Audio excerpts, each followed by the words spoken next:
ahead and call the roll, please. Mr. Dolman? Present. Ms. Pacheco? Here. Mr. Daly? Present. Mr. Green? Here. Mr. Gentile? Here.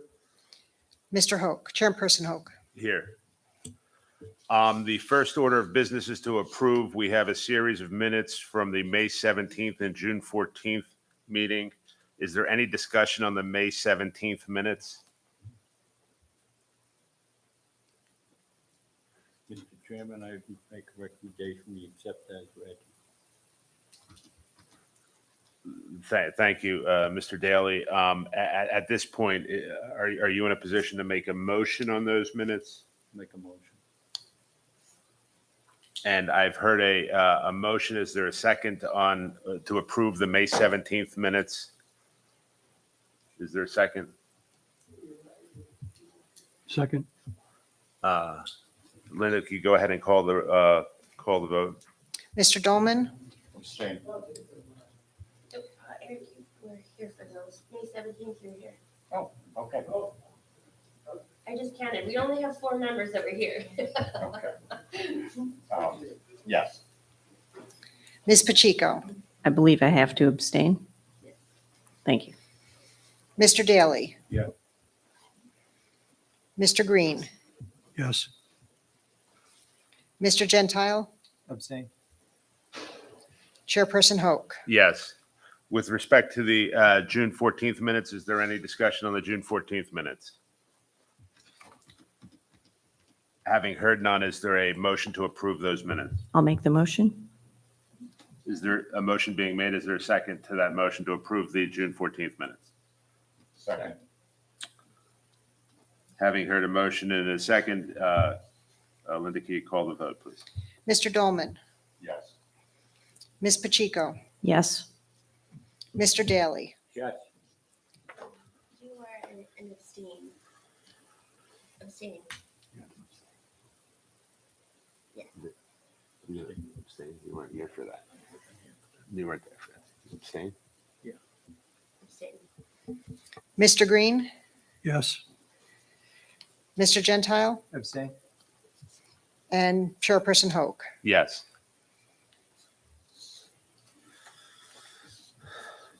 Okay, we have a busy calendar tonight. When we call your matter, please come forward, tell us your name and address. During the time that you have to speak tonight, just be aware that up here we have various abilities to hear. So it's best that we all speak as loudly as possible tonight so that we all have an understanding of what is being said. The only other point that I would make is when you're speaking, if you're going to venture away from the podium, since everything is being recorded, feel free to do that. But before you do that, we can hand you a microphone. So if you want to go over to the screen and point something out on a map that's displayed during the course of the evening, feel free to do that. But again, just get a microphone so we can record everything that's being said tonight. In addition, tonight, we are a 7-member board. Tonight, we will have 6 members for most of the matters. For one of the matters, we will only have 5 members who are going to be participating in the proceedings. Because of that, you need 4 votes in order to have your variance approved. So that changes the odds somewhat in terms of approval. You need more consensus up here from the board in order to move the matter forward. You'll need 4 yes votes out of between 5 and 6 members. So because of that, you have a right to push your matter over to the next meeting in August, at which time we would hopefully have 7 members present to hear your matter. So when your matter is called, I'm going to ask you at the outset whether or not you'd wish to proceed tonight or you would rather wait till the August meeting. And it's your choice either way. But once you make that selection, we're going to proceed based upon whatever decision you make.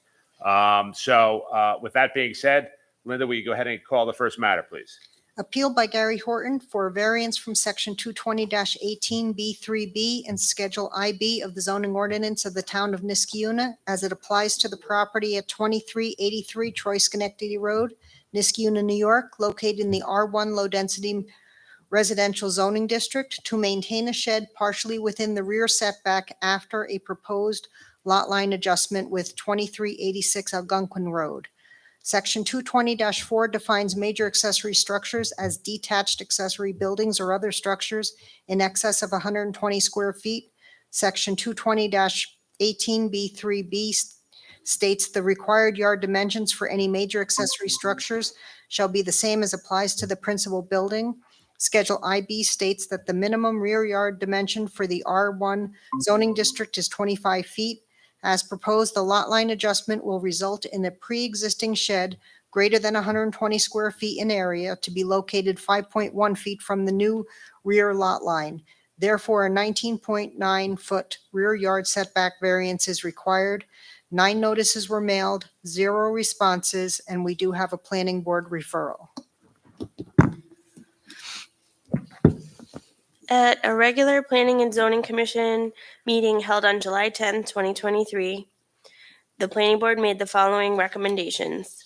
Effect on the comprehensive plan. The Planning Board voted 7-0 that the proposed area variance has no effect on the comprehensive plan. They noted that the proposed action results in 2 irregularly shaped lots, which are generally discouraged. However, both lots are irregularly shaped in their current embodiment, and the area variance brings the smaller lot at 2386 Algonquin Road closer to a regularly shaped rectangular lot. Suitability of use. The Planning Board voted 7-0 that the proposed area variance is suitable for the area. They noted that Algonquin Road is a dead-end street. Both neighbors are strongly in favor of the lot line adjustment, and the creation of an additional wooded buffer to the existing home at 2386 Algonquin Road is a desirable outcome that will increase the likelihood that mature growth trees in the wooded buffer are preserved. The board also noted that the area variance occurs in a relatively remote portion of the 2 lots, and it will not have any impact on neighboring properties. Recommendation: the Planning Board voted 7-0 to recommend that the Zoning Board of Appeals grant the area variance as written. Thank you, Mr. Horton. No, I'm William Pfeiffer, residing at 2386 Algonquin, and Mr. Horton is right here, and he has asked me to speak on his behalf. Okay. You can go ahead. I think Ms. Robertson summed up the issue very nicely. If you look at the map, when Gary was explaining to me that his house is approximately 200 years old, mine is, according to the plot plan and the subdivision map, from the 1950s. And what we're talking about is making an adjustment of that triangular area that is currently the back corner of Gary's lot, and comes with the, I guess, the right angle of that triangle is probably about 30 feet from my house. So my house itself might not be in conformity with today's regulations. And by allowing for a variance and this lot line adjustment, it would increase the distance from the corner of my house by approximately 63 feet. But it would come within 5 feet of Gary's shed, and it would be impractical to move Gary's shed. Gary would like to retain his shed. We did discuss potentially transferring ownership, and we both decided that made no sense. So I think the request speaks for itself. And with respect to the purpose behind this, it's my understanding, so you are the adjoining landowner to Mr. Horton, correct? I'm the lot that appears to be square on Algonquin, correct? Okay. And the purpose behind this adjustment is to give you more property between your house and Mr. Horton's property, correct? That is correct, yeah. And an additional purpose behind this is to make sure that that area stays wooded. Is that fair? That's my intent, and that's Mr. Horton's intent. Okay. And there's no additional development that's contemplated with respect to this property or Mr. Horton's property to the No, best sir. of your knowledge? Okay. Do any of the other members have any questions? Chairman, I have a few questions. This is Katrina Pacheco. Hi. Hi. How long has the shed on Mr. Horton's parcel been in place? I would say that the previous. Mr. Horton, if you're going to speak, again, if it's trouble, we could certainly bring the microphone to you. Okay. If you just state your name and your address for the record, please. Gary Horton. I live at 2383 Troy Schenectady Road. I live in the 240-year-old house that's there. The shed was there when we moved in 1999. I believe the Smiths put that in sometime during their stay, which was from 1970 to 1999. I concur with everything that Bill has said as far as we just want to keep a buffer there. I have no use for that piece of property. If you look at that corner of the triangle, I can sit at the corner of the triangle and almost touch Bill's house. That's how close it is. And, I've been living there now. Next month will be 25 years. And I've had no concerns as far as that. The only concerns that I have is that it's a nice private, even though I have a lot of neighbors around, you cannot see their houses from there because of the buffer zone. And that's what we'd like to keep. I don't know what's going to go forward, but I have no problem at all as far as letting Bill have that piece of property. Gives him peace of mind, and it gives me peace of mind that in the future that's going to be there. Thank you, Mr. Horn. Okay, just a few following up questions. From the back of your house, Mr. Horton, does it slope towards the back, towards that buffer area? Is it level? Can you describe the terrain? It slopes enough that the rainwater runs in that direction, but not as far as what you'd call a hill. I can't push my tractor from the shed up to my house, but I can push it down toward there. It's just a very easy, grade that goes down there. Okay, and like you said, the drainage is away from your house towards that buffer. And then for your neighbor who's been speaking, how is the drainage on your lot?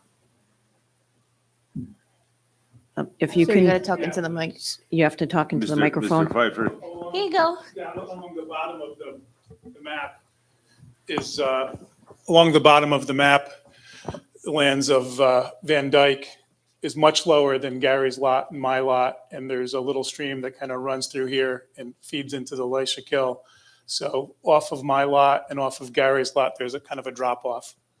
So drainage is not an impact between either house. It's away from both houses. And it hasn't been an issue for the neighbor that you say is closer to Leishakil? No. It would all go into the stream. If I could just point out, from this area here, the drainage goes this way, and then there's a drop off here, and then it goes down into the creek. It does not go in this direction or in this direction or toward my shed. It goes, behind the shed. Thank you. If that clears that up. Yes, thank you. There's some photographs in my submittal that you can see that. They are part of Yes. the record. Yes. Thank you. Is there anybody else that has any further questions? Mr. Chairman, I do. Gentlemen, good evening. I'm Richard Green. Just for the record, when you're standing on Troy Schenectady Road and you're looking at the parcel on Troy Schenectady Road, there's a driveway leading into, unless someone is walking down the driveway, a lot of wooded area, correct? Yes. And can you see the shed? Just for the record, ask From what, Troy Schenectady Road, right, you can't see my house. Right. Troy Schenectady. can't even see the house, right? And you can see that the shed is even further away from there. Yep. Next question, just for the record, just yeses and nos if it's that suits you. Ready? Okay, when you're standing on the Algonquin, facing the front of the house, the bird bath's to the left-hand side, correct? Correct. And can you see the shed from Algonquin Road? Shed, no. All right. So when winter comes around, So Just- excuse- just excuse me, ready? sir. This is a view from, I'm familiar with the view. Thank you. okay. Ready? So in the wintertime, when the leaves come down, ready? Just some of the trees may be pine trees, some may be deciduous. In the wintertime, can you see the shed from either the Troy Schenectady Road or the Algonquin Road parcel? Gary Shed, no. We can see our houses Right. a little better. Yeah. But you certainly can't see in windows and so forth. Right. Thank you. No further questions. Appreciate your time. Thank you. Any other board members that have any questions with respect to this application? Having heard none, are there any members of the audience that would like to be heard for or against this application? Sir, if you come forward and state your name and address for the record. Good evening. My name is Jeffrey Gillette, and I and my wife Gail live at 2376 Cayuga Road. We've been there for 2 years, and haven't had the pleasure to meet either Mr. Horton or Mr. Pfeiffer at this time. But I had concerns about the vegetation on the property. I had my lot surveyed as soon as I moved in 2 years ago. Sir, can you just hold on for a second? Can you put the map back up, please? Mr. Gillette, can you just orient us Sure. as to where your property is? Do I need a microphone for that? Yeah, you might as well. All right. Thank you. We have an Little bit of obstacle course. Yeah, there. that's- Okay, that's fine. So our property is the one right up there. I wish I was taller for this, but Okay, understood. it's that one. It's directly north of the parcel. we're Right, talking about, and correct? this corner right there, that's our property right there. That pin that would represent our southeastern corner. Shall I give this back to? You just, yeah. Yes, fine. So that's the southeastern corner of our lot.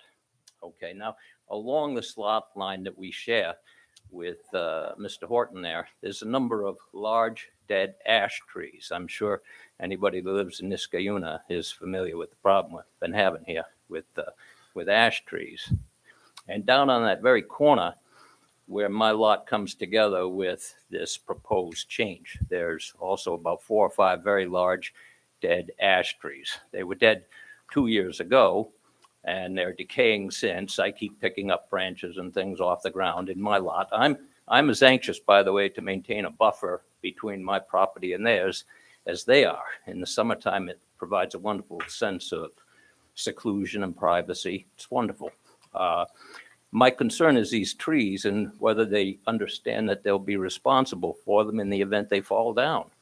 Yeah, State Ms. laws. Mr. Gillette, so let me just ask you a question. Sure, absolutely. I understand that your property intersects with the lot line at a point, correct? Yes. And around that intersection is where you're indicating that there are a series of large trees, correct? Yes, there are.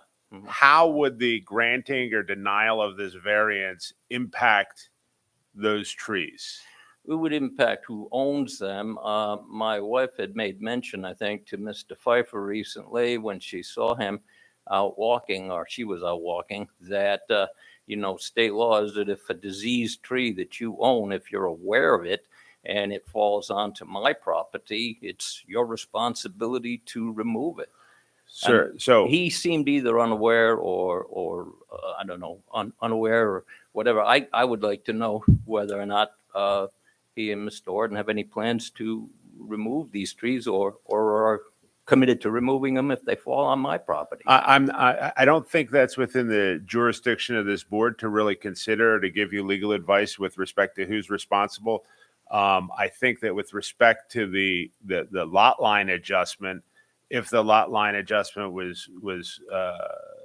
if the variance was granted and the lot line adjustment was finalized, at that point, some of the trees' ownership may change based upon where it's located.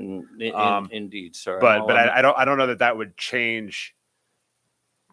Again, I'm not arguing against the lot change per se. I don't care if they change the lot there, Right. but I would like some assurances from either of these gentlemen, preferably both, that they understand that they have these dead, diseased, decaying trees, that they, under New York state law, I almost said Maine law because I used to live in Maine, but I'd like them to understand and for the record state that they understand their obligations there. Well, Mr. Gillette, it's not our position here on the board to put either of the applicants basically on the spot to make any kind of representations with respect to what they understand their legal obligations to be. And quite frankly, it's not within this board's knowledge or purview to pass any kind of judgment or pass any kind of opinion as to whose legal responsibility those trees would be after the application was considered here. So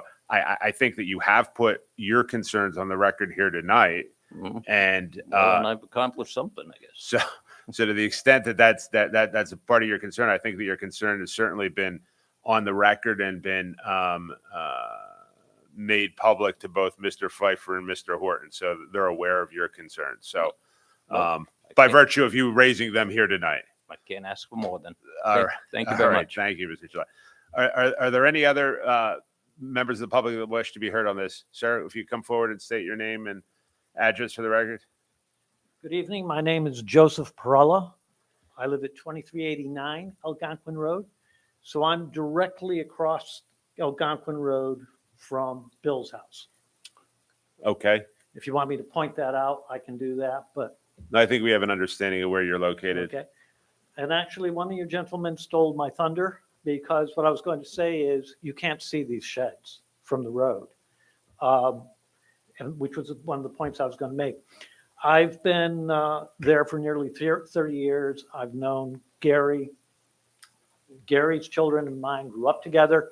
And in fact, they used to cross, it was Mrs. Heath's property way back then. And then she got married again. It was Mrs. Mong's. They used to go through that area to play over at our house, and our kids would go over to play. So I know the sheds. I know the property, the way the land moves over there, the amount of vegetation in there.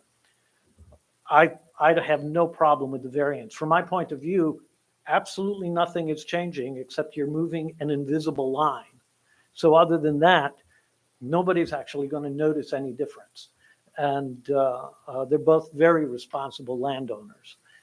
So I would give the variance without a second thought. Thank you, Mr. Perella. Is there any questions for Mr. Perella?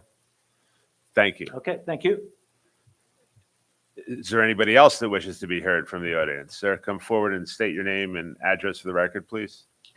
Good evening. My name is Jason Stanko, and I live at 2375 Troy Schenectady Road.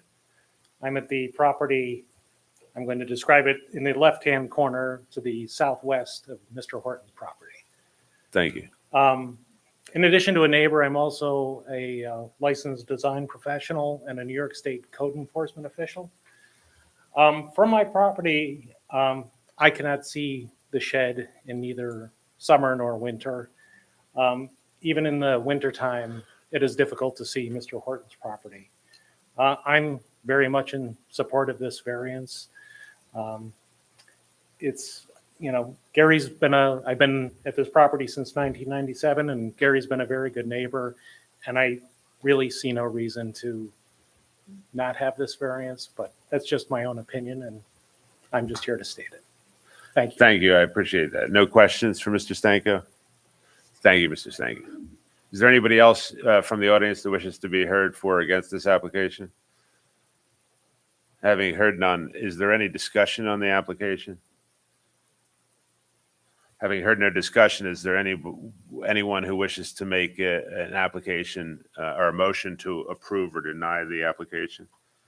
Mr. Chairman, I'll make a motion to approve the variance as requested. I don't really see another way to provide the benefit that would be feasible to the applicant. It does not appear to be an undesirable change in the neighborhood character or a detriment to any of the properties. It may seem substantial to some in light of how close the existing shed it will be to the changed property line location.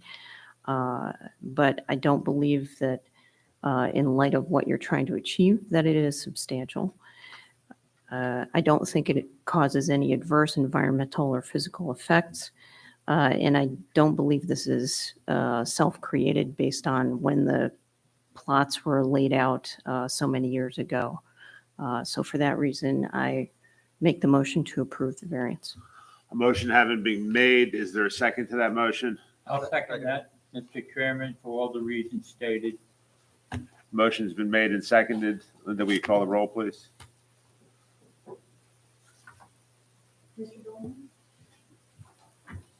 I'm going to vote yes, but I do want to note that I would hold this as a substantial change, but on the balance. For the reasons stated, I would vote to approve.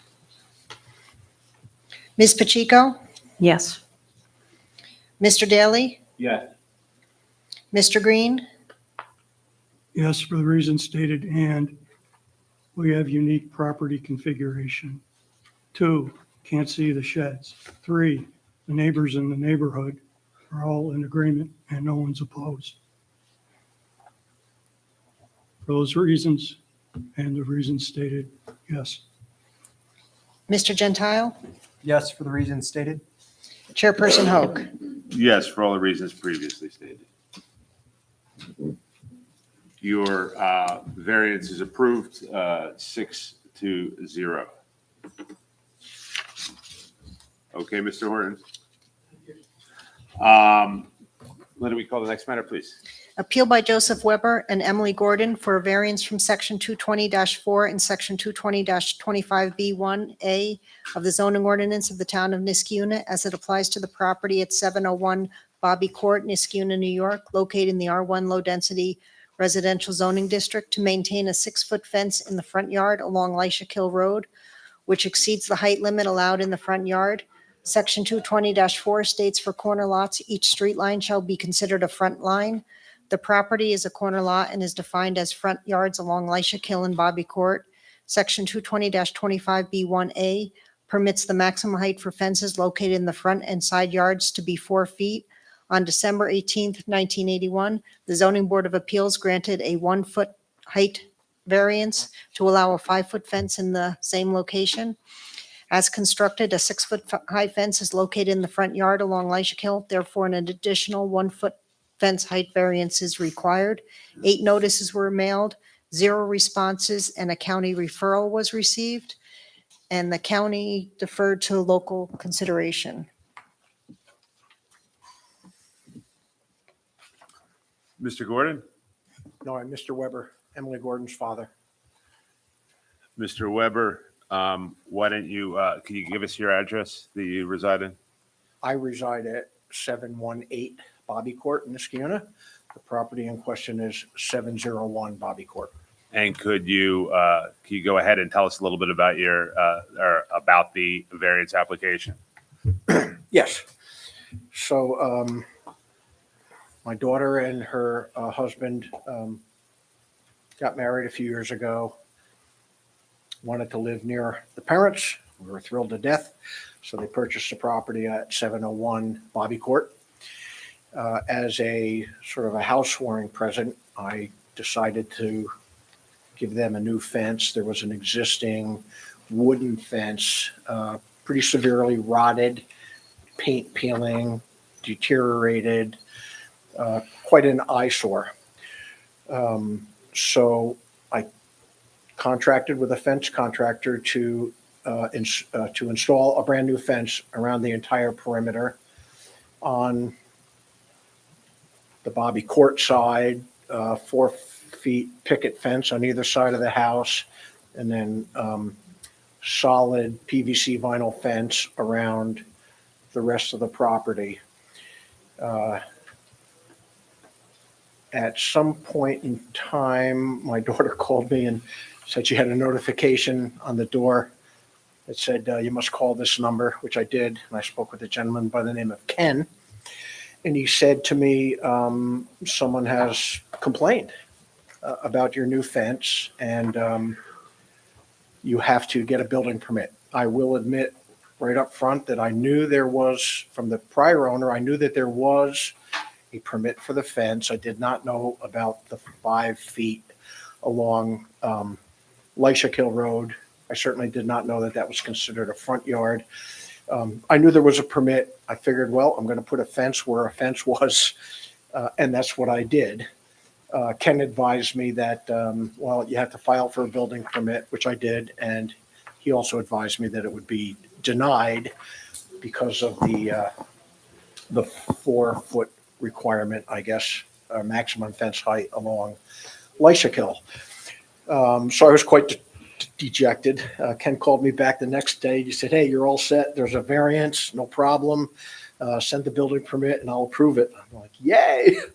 So I started that process. Ken called me the very next day and he said, oops, I misspoke. There is a variance, but it's only for a 5-foot fence. And that's my story.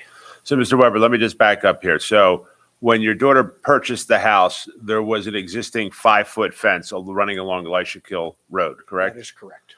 And it was deteriorated. You wanted to replace it for her, and you contracted with what company to replace it? Northeast fence.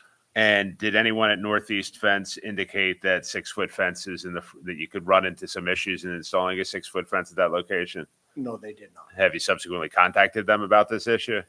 No, I have not. I figured I need to find out what my options are Okay. here.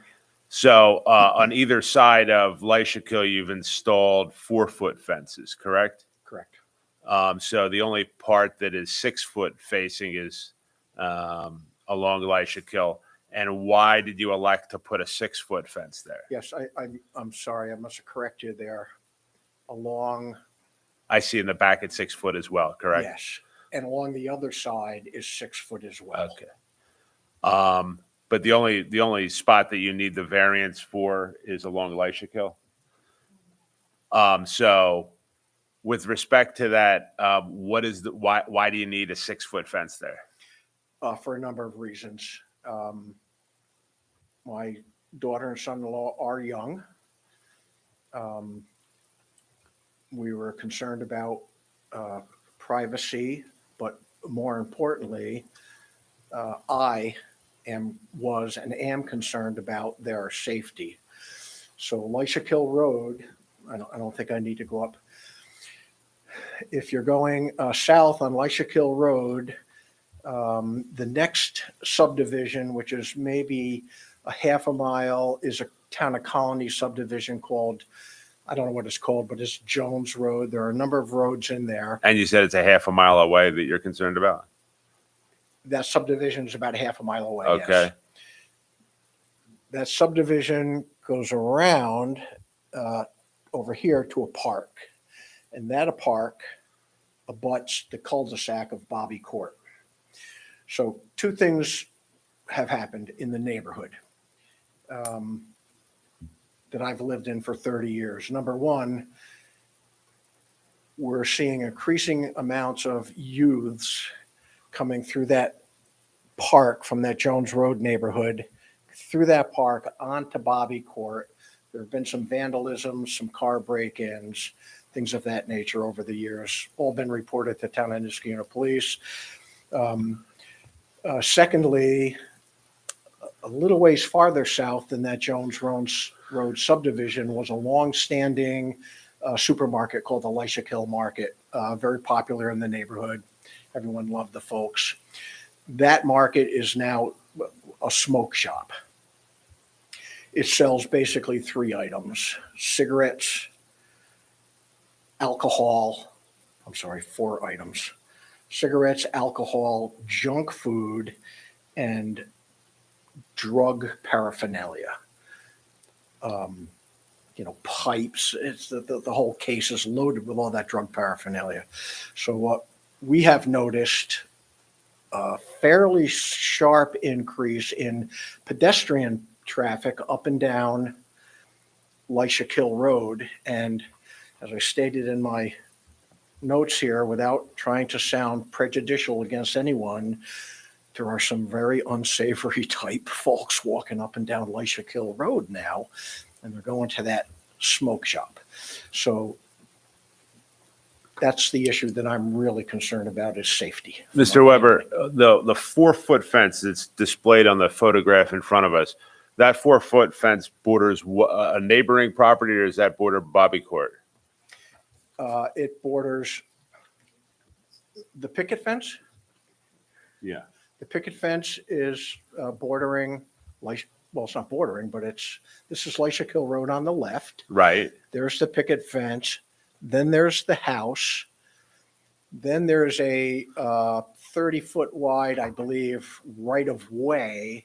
And then there's Emily and Michael's next door neighbor. Okay, so there's a next door neighbor on the other side of the picket fence. Correct. So the picket fence faces Bobby Court, correct? The picket fence, yes, And there's. May I go up there On either side of the house, correct? yes. Just to clarify. Thank you.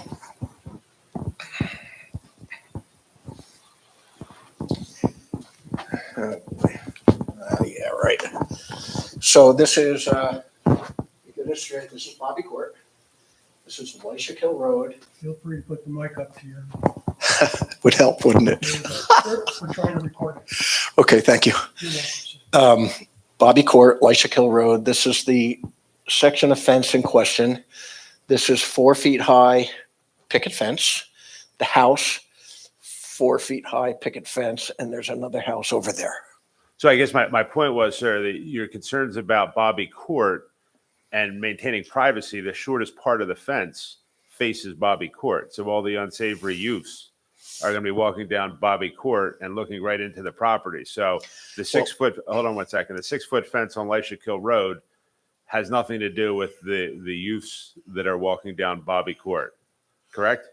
Because they'd be able to look right into the property. It's only 4 feet high at that That's location. correct, but the youth coming into Bobby Court are way down there at the cul-de-sac, and they don't come up here.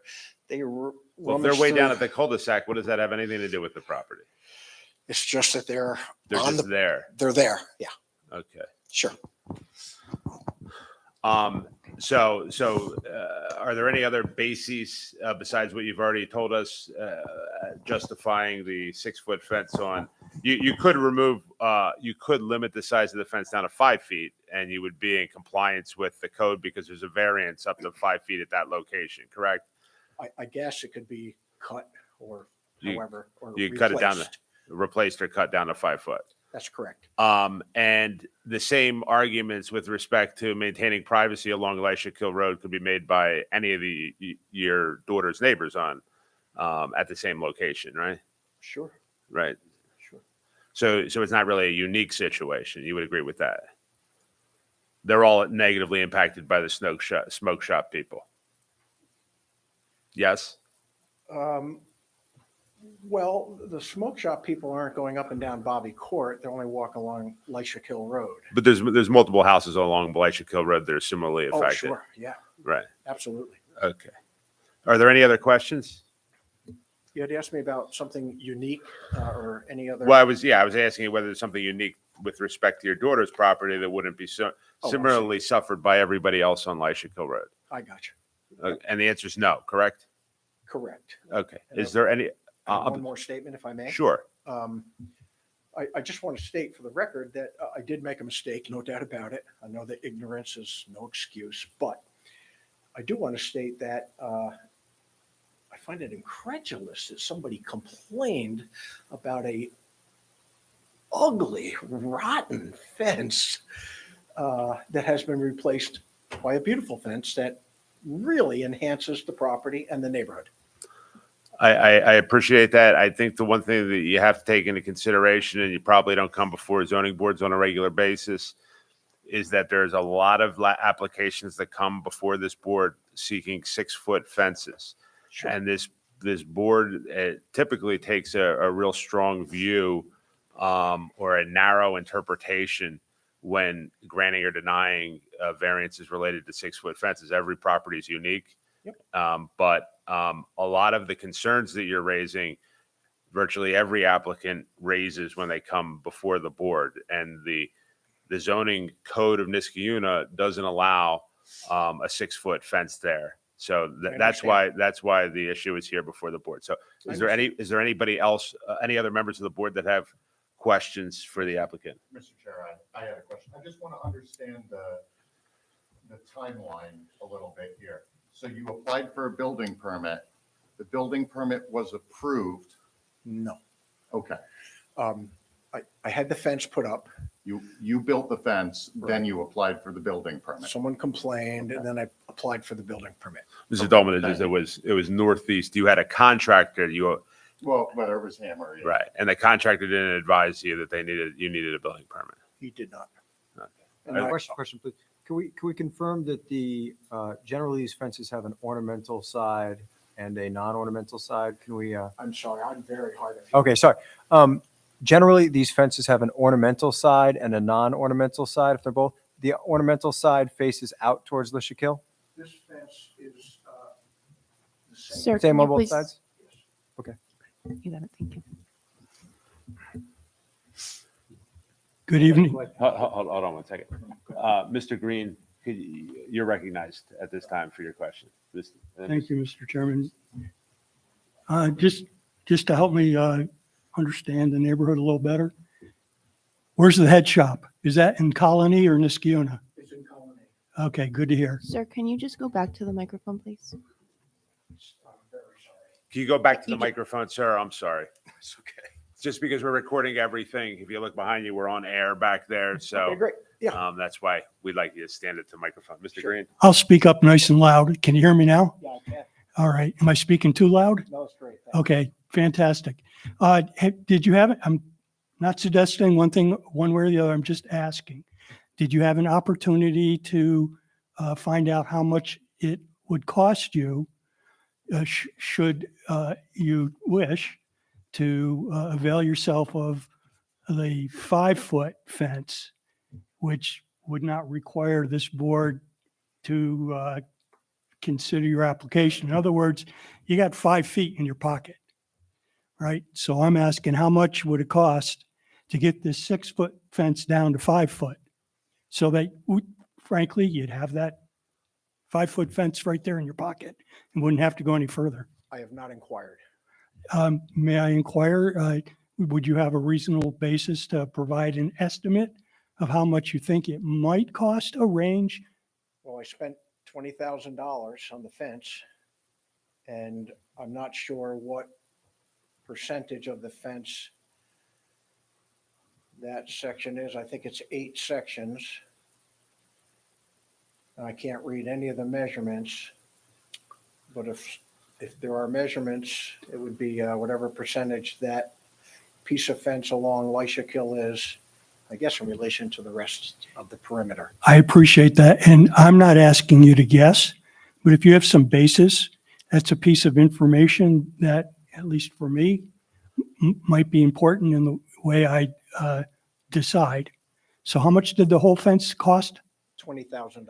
And we're looking at a portion of the fence. I don't know, what percentage would you say it is? Just a ballpark. $3,000, and maybe even less. That's a guess. Yes, sir. All right. Mr. Daly, Mr. Green, you have anything further? Thank you, Yeah. Mr. Chairman. That's all I have. Mr. Daly, do you have any questions? You put the fence up and you didn't have a permit, am I correct? That's correct. I knew Okay. there had been a permit for the prior owners. I assumed a permit was a permit. Okay. Did you ever think of calling the town and asking them what the ordinance was? I did not. Okay. Thank you. Chairman, I just want to clarify, it's the 6 feet along Lishikill, but there's also a 6 feet that sort of bends. I just tried to highlight there, just for when the man was doing his cost estimate. I don't know if that was included, but our code would only allow the 4 feet, in front of the house. There's a variance for 5 feet. So you would have to remove the panels along the home and then the panels that go along Lishikill in order to bring those down to 5 feet. It's an L. I don't know if you can see it. I tried. I understand what Okay. you're saying. So I just for the record, so my understanding, Mr. Weber, is that the variance that would be required would not only be for the fence along Lishikill, but bending in an L, as you can see on that photograph there, correct? I don't understand why that's the case. I thought the problem was just the 5 feet along Lishikill. Well, I think it's not from the back. What is the basis for that? It's still the front yard. So the front yard of the home, I think, goes from like here. That's like the front. So the this- circled area in yellow is also considered the front yard? Correct, because it's a Behind the corner house? lot. Line of the house, Correct. going across. Yep. So that's the front yard of the house. The side yard is like kind of here, and then the rear yard is just a tiny corner. Okay, so it's going to cost me more. So based upon that, do you want to revise your answer to Mr. Green as to the estimated cost? Well, they have to remove all of that. It's all in concrete.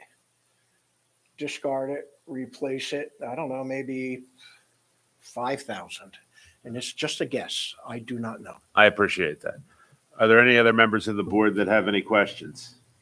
Chairman, I just have a comment or maybe a suggestion for you.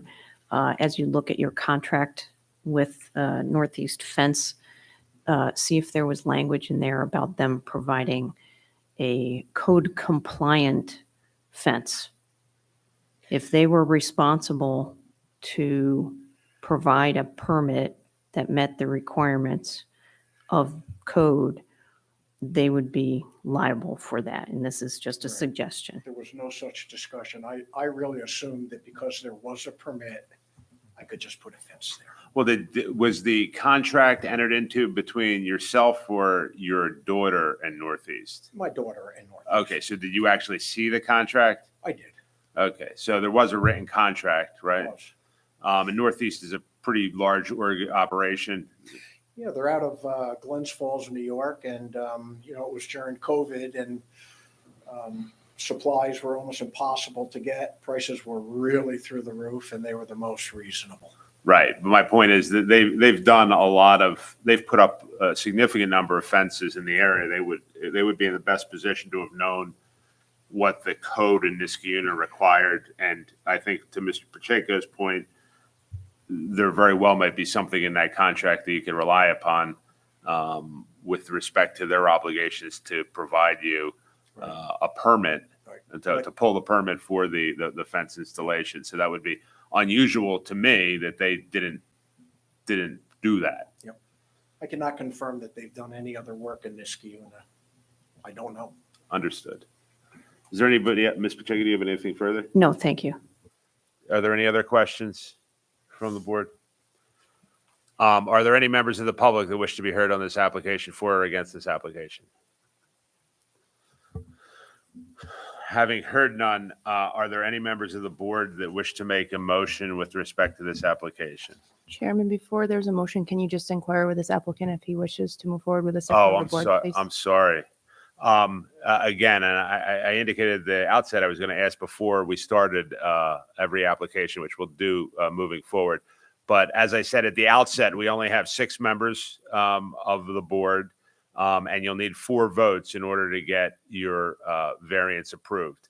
You have the opportunity, and one of the reasons that I'm supposed to ask this at the outset is so we don't have to go through this whole thing, and then you'd tell me that you'd want to adjourn it till next meeting. However, that was my fault. So based upon that, I give you the choice. Would you like to carry this over to the next meeting, or would you like to move forward tonight? If I carry it over, do we start right from scratch, the whole? I think we're gonna have to start from scratch, and the reason being is that we may have different members of the board that are present that wouldn't have heard your full application. We want to give you every benefit of making that presentation to whoever's present. So I ask you, what would you like to do? I see 7 folks in front of me. There's only 6. 'Cause I'm not a board member. that's our trusty attorney here, and tells us when we're going astray. So, Okay. I would just like to continue today. okay, understood. So having heard that, is there any member of the board that wishes to make a motion for or against the application?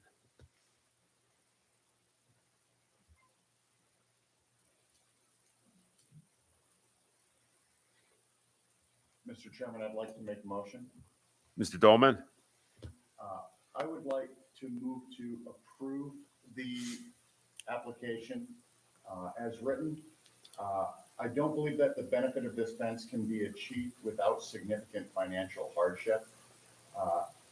We do consistently hold this type of variance to be an undesirable change in the neighborhood. However, I think that's mitigated by the existence of a variance in the same footprint today. I do find that an addition of a 1 foot fence, 1 foot variance to be substantial, and I don't find any adverse environmental impact. However, this is self-created. On the balance, I would move to approve the variance as written. We have a motion to approve your variance. Is there a second to that motion? Seconded. We have a motion that's been seconded. Linda, will you go ahead and call the roll? Mr. Dolman, Yes, for the reasons stated. Ms. Pacheco, I'm going to vote no, because I feel that there may be ways that the applicant can move forward with a slightly different approach. As stated in the application and recognized by my colleagues, you already have the variance for 1 foot to achieve the 5. And there is a possibility that the contractor may be liable for providing you the appropriate approved fence materials in there. So I want to recommend you check your contracts. I do think it's substantial. And as my colleague has stated, that is something that we see a lot of applications for 6-foot fences where it should be 4. So I vote no. Mr. Daly, I'm going to vote no for the reasons that this board in the town has been very strict with the fence, 6-foot fence. Mr. Green, You know, I'm wrestling with this. I'm sympathetic to perhaps some of the issues you've raised with. We didn't hear anything. Sorry. That wasn't you. I didn't even have my mic on. All right. I want you to know I'm struggling with this. This is not an easy matter for me. I'm appreciative of the information that you've provided and the concerns that you shared with us. However, I believe I am constrained to vote no, because I do believe that there is a way for you to go about and make this right and get the benefit of the 5 feet that was previously provided, which in my mind, for what it's worth, not that I'm second guessing, armchair quarterbacking folks, but that was, in my mind, perhaps a bit more than I would have granted had I been there back in 1991. I also note that on the Niskayuna side, not on the Colony side, but on the Niskayuna side, I don't see any such similar fence, and I'm concerned that as one travels in this area of Niskayuna, an entranceway from Colony, it does change things in the neighborhood to me. So for those reasons and the reasons stated, I vote no. Mr. Gentile, Apologies. Please take this opportunity to yell and scream at the fence contractor when the opportunity presents itself, and don't pay full retail. I also have to vote no. Fair enough. I can only say, though, that the fence contractor did what I asked him to do. So I'm not sure what my recourse is, but Okay. I took my shot. You just hold on. We're not finished with the voting. Oh, I'm sorry. Chairperson Hoke. Mr. Weber, again, echoing what everyone else has said, I'm sympathetic. I recognize that there's going to be costs associated with fixing the fence. But as Mr. Green indicated, the zoning code in Niskayuna it prohibits 6-foot fences in front yards for the very reason, or at least my understanding of the reason, is to create neighbors, to encourage neighbors to interact with each other and not to wall neighbors off from each other. So it's an exception to the code that you saw it. And as Mr. Green indicated, it does change the character of the neighborhood when you have 6-foot fences along main roads, main thoroughfares. and the arguments that you put forward as to the basis for why you need it could be made for basically anybody along Leishakill Road that was similarly concerned about their privacy. So it's also creates a slippery slope for us in the future. But that being said, I do recognize the hardship that that it's going to create, and I additionally understand that this was not. I take you at your word that this was not self-created in the sense that you were not provided the counsel that you should have been provided by Northeast Fence, who was in the best position to know this at the time. And I would encourage you to go forth and express that that is something that they should have advised you of. I understand, but I do have a question. I'm not sure how there is no neighbor opposite that 6-foot fence that you might want to encourage neighbors to be friendly with. There's a road there. Well, I'm just talking in general. I'm not talking specific to your application, so I'm just Okay. talking my understanding of what the general Got it. thought process was behind the requirement. And to the extent that you feel strongly that there should be 6-foot fences, that's something you should take up with the town board. Okay? They're empowered to change the code. Okay. All right, sir. So unfortunately, your variance was denied by a vote of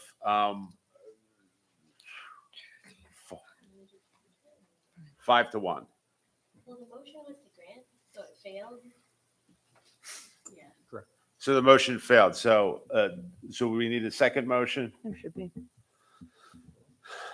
So your motion to approve the variance is denied. Are there any other motions that anybody wishes to make?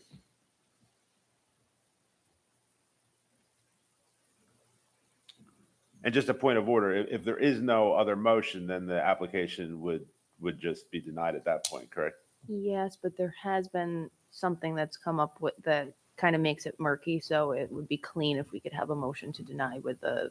Okay. Oh, So Mr. Chairman, I would move to deny the application for the reasons stated by my colleagues. okay, there's been a motion to deny the application. Is there a second to that motion? I'll second. Okay, there's been a motion to deny and a second to that motion. Linda, will you call the roll, please? Mr. Dolman, No, for the reasons stated. I can absolutely. Yeah. oh, okay. Ms. Pacheco, Yes, for the reasons stated. Mr. Daly, No, for the reasons all stated. You're going to vote to approve the application denying the, I'm denying the application. so you're going to yes to the motion. I'm sorry. Yes, Mr. Green, I'm sorry about that. With regard to the pending motion to deny, I'm voting yes to, on the motion to deny. Mr. Gentile, Yes, on the motion to deny. Chairperson Hoke. Yes, on the motion to deny, and just to summarize my understanding of the basis for the denial, the applicant has been previously articulated by other board members during other motions. The applicant does have alternate methods to achieve his ends, and that includes limiting the size of the fence to 5 feet, which there's been a previous variance that's been granted. For the reasons I previously and other members of the board have previously indicated, we do believe that the 6-foot fence as it exists creates an undesirable change in the neighborhood, and the 6-foot fence along a major thoroughfare is a substantial request. I don't believe that the application would necessarily have any adverse physical or environmental effects on the neighborhood, and I'm not, as I previously articulated, I don't know that the applicant is responsible or created this hardship himself, but balancing the factors in the board's position with respect to 6-foot fences, especially given the location of this 6-foot fence, for those reasons, I vote yes on the application to deny the variance. So I'm sorry, Mr. Weber, your variance has been denied by a unanimous vote. No, I'm sorry, what was it? 5 to 1, I'm sorry. Thank you, Mr. Weber. May I ask one question? Sure. Do I get that in writing? That's something you could take up with Ms. Robertson, and she could help you out, okay? And can someone tell me if I have to remove more? That's than- something you should contact Ms. Robertson tomorrow, and she can give you additional information. Okay, great. Thank you. All right. Thanks a lot. Good night. Good luck, sir. Mr. Ketty, will you call the next matter, please? Appeal of Jennifer Barnes for a variance from Section 220-13, Schedule IB of the zoning ordinance of the town of Niskiuna as it applies to the property at 5 Rembrandt Drive, Niskiuna, New York, located in the R1 Low Density Residential Zoning District, to construct a 14-foot by 30-foot in-ground swimming pool partially within the rear yard setback. Accessory structures, Section 220-18B3B states that the required side and rear yard dimensions for major accessory structure shall be the same as applies to the principal building. A major accessory structure is defined as a detached accessory building or other structures in excess of 120 square feet. The pool at 420 square feet is a major accessory structure. Section 220-13 Schedule IB requires a 25-foot rear yard setback. As proposed, the pool will be located 13 feet from the rear property line. Therefore, a 12-foot rear yard setback variance is required. 7 notices were mailed, 1 response. The neighbor at 2452 River Road which is directly behind the property, expressed concern with how close the pool, concrete pad, fence, and other pool kind of, accoutrements will get to property line, not just the pool water. So we had a long discussion with him about how the setback is to the pool water, and he was concerned that there's more beyond the pool water. There is a concern that historically a lot of trees have been taken down, and he would like to see clear markers for the property line to prevent future misunderstandings. He had concerns with the use of the dirt to expand the property to the detriment of neighbors during construction, especially regarding drainage. And he requested that the zoning board look at a smaller pool size or a different location closer to the home to mitigate the negative impact of the variance. He wanted to let everyone know that he was not against a pool, but he wanted it to be done with understanding, and he was hoping that it could be farther away from his property line and asked the board to please follow the code. Sincerely, Mr. Lee. Ms. Barnes, Hi, I'm Jennifer Barnes. I live at 5 Rembrandt Drive. why don't you tell us a little bit about your application? Well, I mean, I guess that sums it up. I bought a house. I didn't know your code. We looked at it in September, and you can see behind me are all trees. Mind you, some of his trees have fallen on my property, but that's another thing. They're all trees. It's all grown. It's a creek behind us. And so I didn't really think anything of it until I had Concord come out and map out where we wanted to put the pool. Because where I want to put the pool is probably the best spot, because eventually, once we get it in, you can grow up some trees. And the only people that would actually physically see my pool during the summertime would be the people that already have a pool. The other side, they don't have any windows facing my house, and they have vegetation. And then we have the vegetation behind us that will block everybody's sight of the pool. So I just I guess I didn't assume it was a problem until Concord came out and was like, oh, you don't have 25 feet. I have 13 from the property line. And I, just didn't know that. So Ms. Barnes, we understand Mr. Lee's directly behind you, correct? There's no house directly behind me. He owns all that land, I guess. Okay, is there a house on that property? There's a house down. So you see the house with the pool there? Actually, our neighbor told us that might be an issue because he was there when they put their pool in many years ago. Which house with the pool? The one with the pool to the left there. Okay. So his house is actually directly behind them. All the land behind us is open land. Okay, and it looks like it's heavily wooded. Is that accurate? Yeah, to me it is. I mean, like I said, I can't see his house through it. I can hear them when they're in their pool in their backyard sometimes, but I don't. Mr. Lee has a pool? Yeah. Okay. I think so. I'm not positive, but I think all right. so. So what about any of your other neighbors to the right or left of you looking at your house from Rembrandt? Have they expressed any opinions with respect to the I placing of the personally pool? don't really know very many of them. I mean, the neighbors of the pool are the only people we've met so far.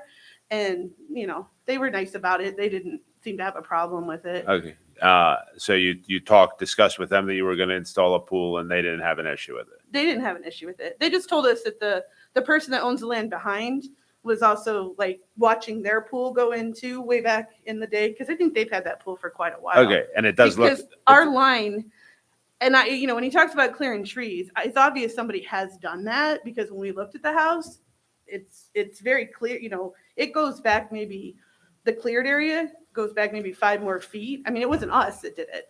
That house has been vacant, I think, for 7 or 8 years. okay. So it was kind of like I was like, oh crap, I didn't realize I didn't own that because somebody had cleared it. So it's very clear I know where my line is now. All right, Ms. Burns, just hold on for 1 second. The pool to the left, that would have needed a variance as well, correct? I'll check that for you. Okay. And is there a pool to the house to the right as well, the one with the solar panels on it? I can't. No, they There's don't no have a- pool there. Okay. And with respect to the placement of the pool on your property, have you considered any other locations? It looks like the pool where it's envisioned can't really get any closer to your I'm not going house. to get anything more than 13 feet. Like No, I'm not- saying you couldn't move that pool any closer to your house, correct? No, Concord Okay. wouldn't want to. So is there any, are there any other locations in the house that are locations on your property that you've contemplated for installing the pool? Well, not really, because if you put it somewhere else, you'd see it from the road, and that would look pretty bad. Okay. And I mean, I could put, I don't know. Have you considered decreasing the size of the pool? You would still need a variance though, correct? Yeah, I'd still need a variance either way. And Okay. honestly, this was, I'm not rich. This was like a Concord orders these packages. So this is one of the ones that they have in their package. Okay. That's like a pre-ordered size. All right. I don't believe I have any other questions. Are there any other members of the board that have questions? Just, hi, Richard Green. Sometimes I just ask questions that seem a little crazy, but I'm Alright. just doing it for the record sometimes. Mhm. Across the street, your neighbors across the street, do they have a pool? Yeah, that's the only other house on the street that has, we're like our own private cul-de-sac. It's really nice. Yes, I appreciate that. I did a site visit. So the people across the street have a pool. They do too. I mean, I have no idea about any of their stuff, but it looks like they have a pool. Just yes. Do the Oh, yeah. people across the street have a pool? Yes. Thank you. And as you're facing your house, your neighbors to the left have a pool? That's the pool we've been talking about? So if I'm in my backyard. No, Oh, if you're facing, my house, facing to the left. have- right. Yes. So you're not, if this application were granted, you're not going to be the only pool in the neighborhood, right? Okay. Next, it's with regard to the lay of the land, we talked about it a little bit. Mhm. And aside from the issue of the aesthetics that you mentioned of not being able to see the pool from the street, should Uh-huh. your application be granted? If you could, is it physically possible to scooch it a little bit to the right? Just yes or no? Oh, to the right? And As you're facing your house, could you scooch it a little bit to the right? I don't think it would make a difference for the variances at all. Just, I could if you probably. could just answer the question so I can get it on the record. And could you scooch it a little bit to the left? Is it physically, right? But the problem with doing that, as you're telling us, is that it doesn't make sense because you want to have the pool lined up with your house so that it can't be seen from the roadway, correct? Yeah. Thank you. I have no further questions. Miss Barnes, I note on the plan up there, do you currently have a shed on the property? No. Are you contemplating having a shed installed? My husband might in the future. We don't really know.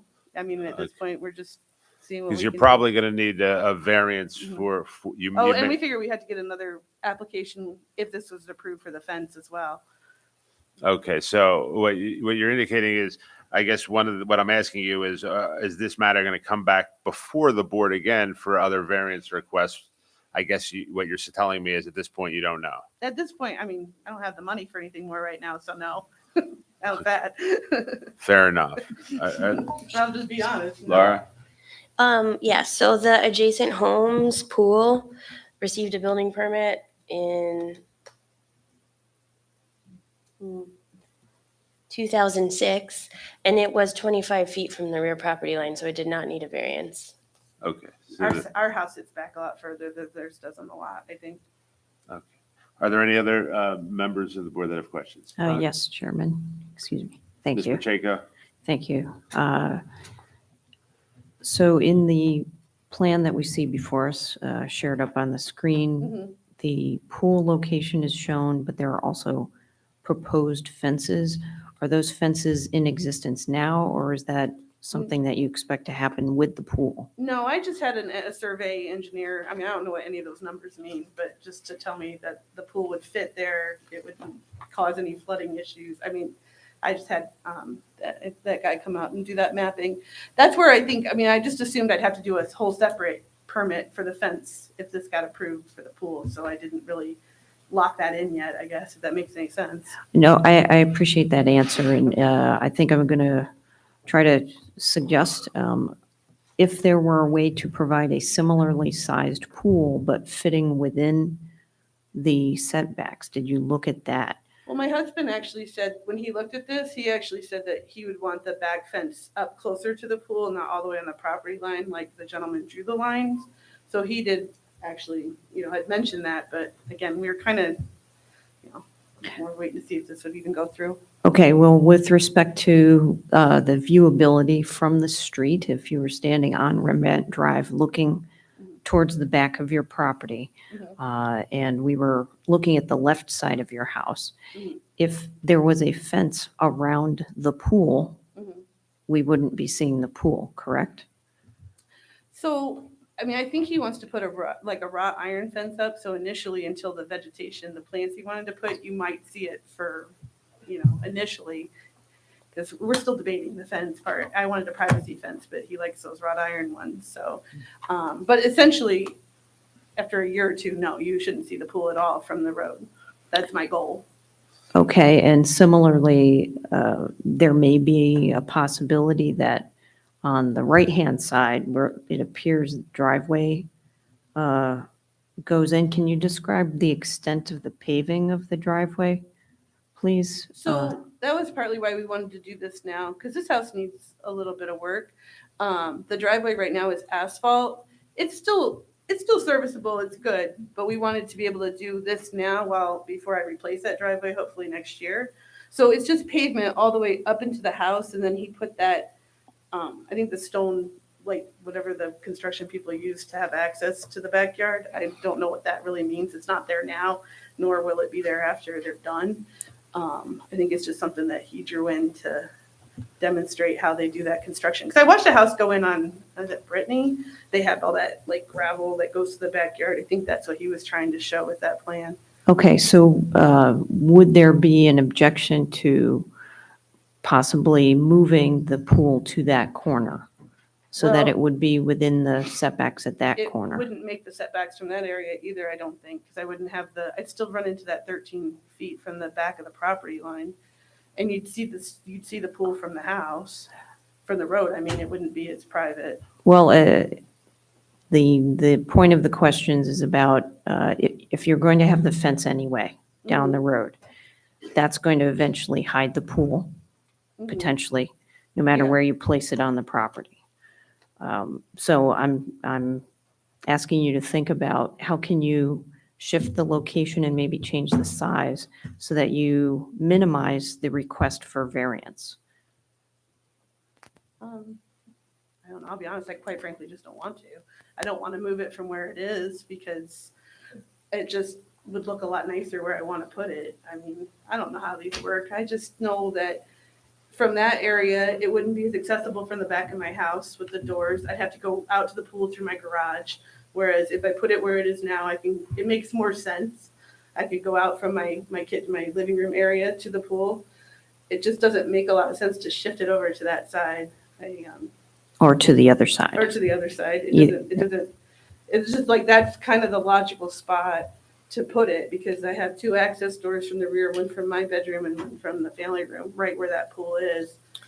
Do you know of any underground structures or features to the land behind your house that prevent the pool from being slightly relocated?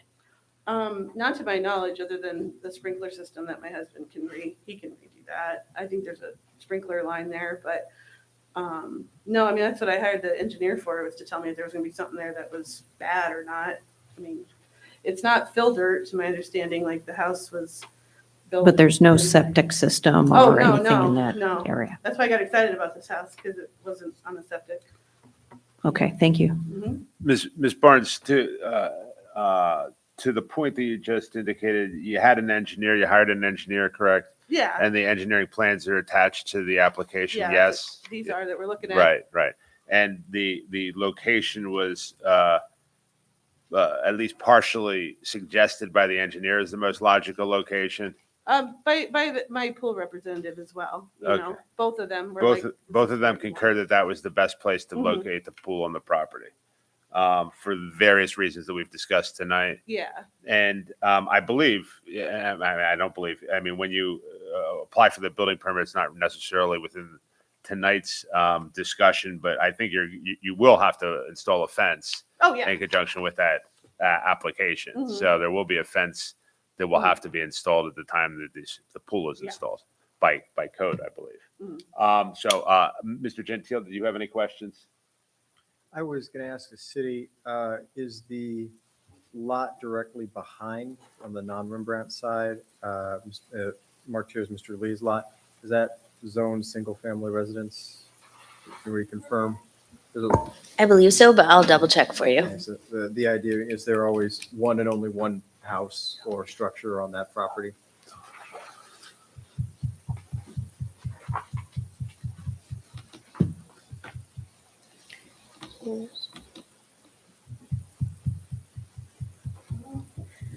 Where's Rembrandt? This is River.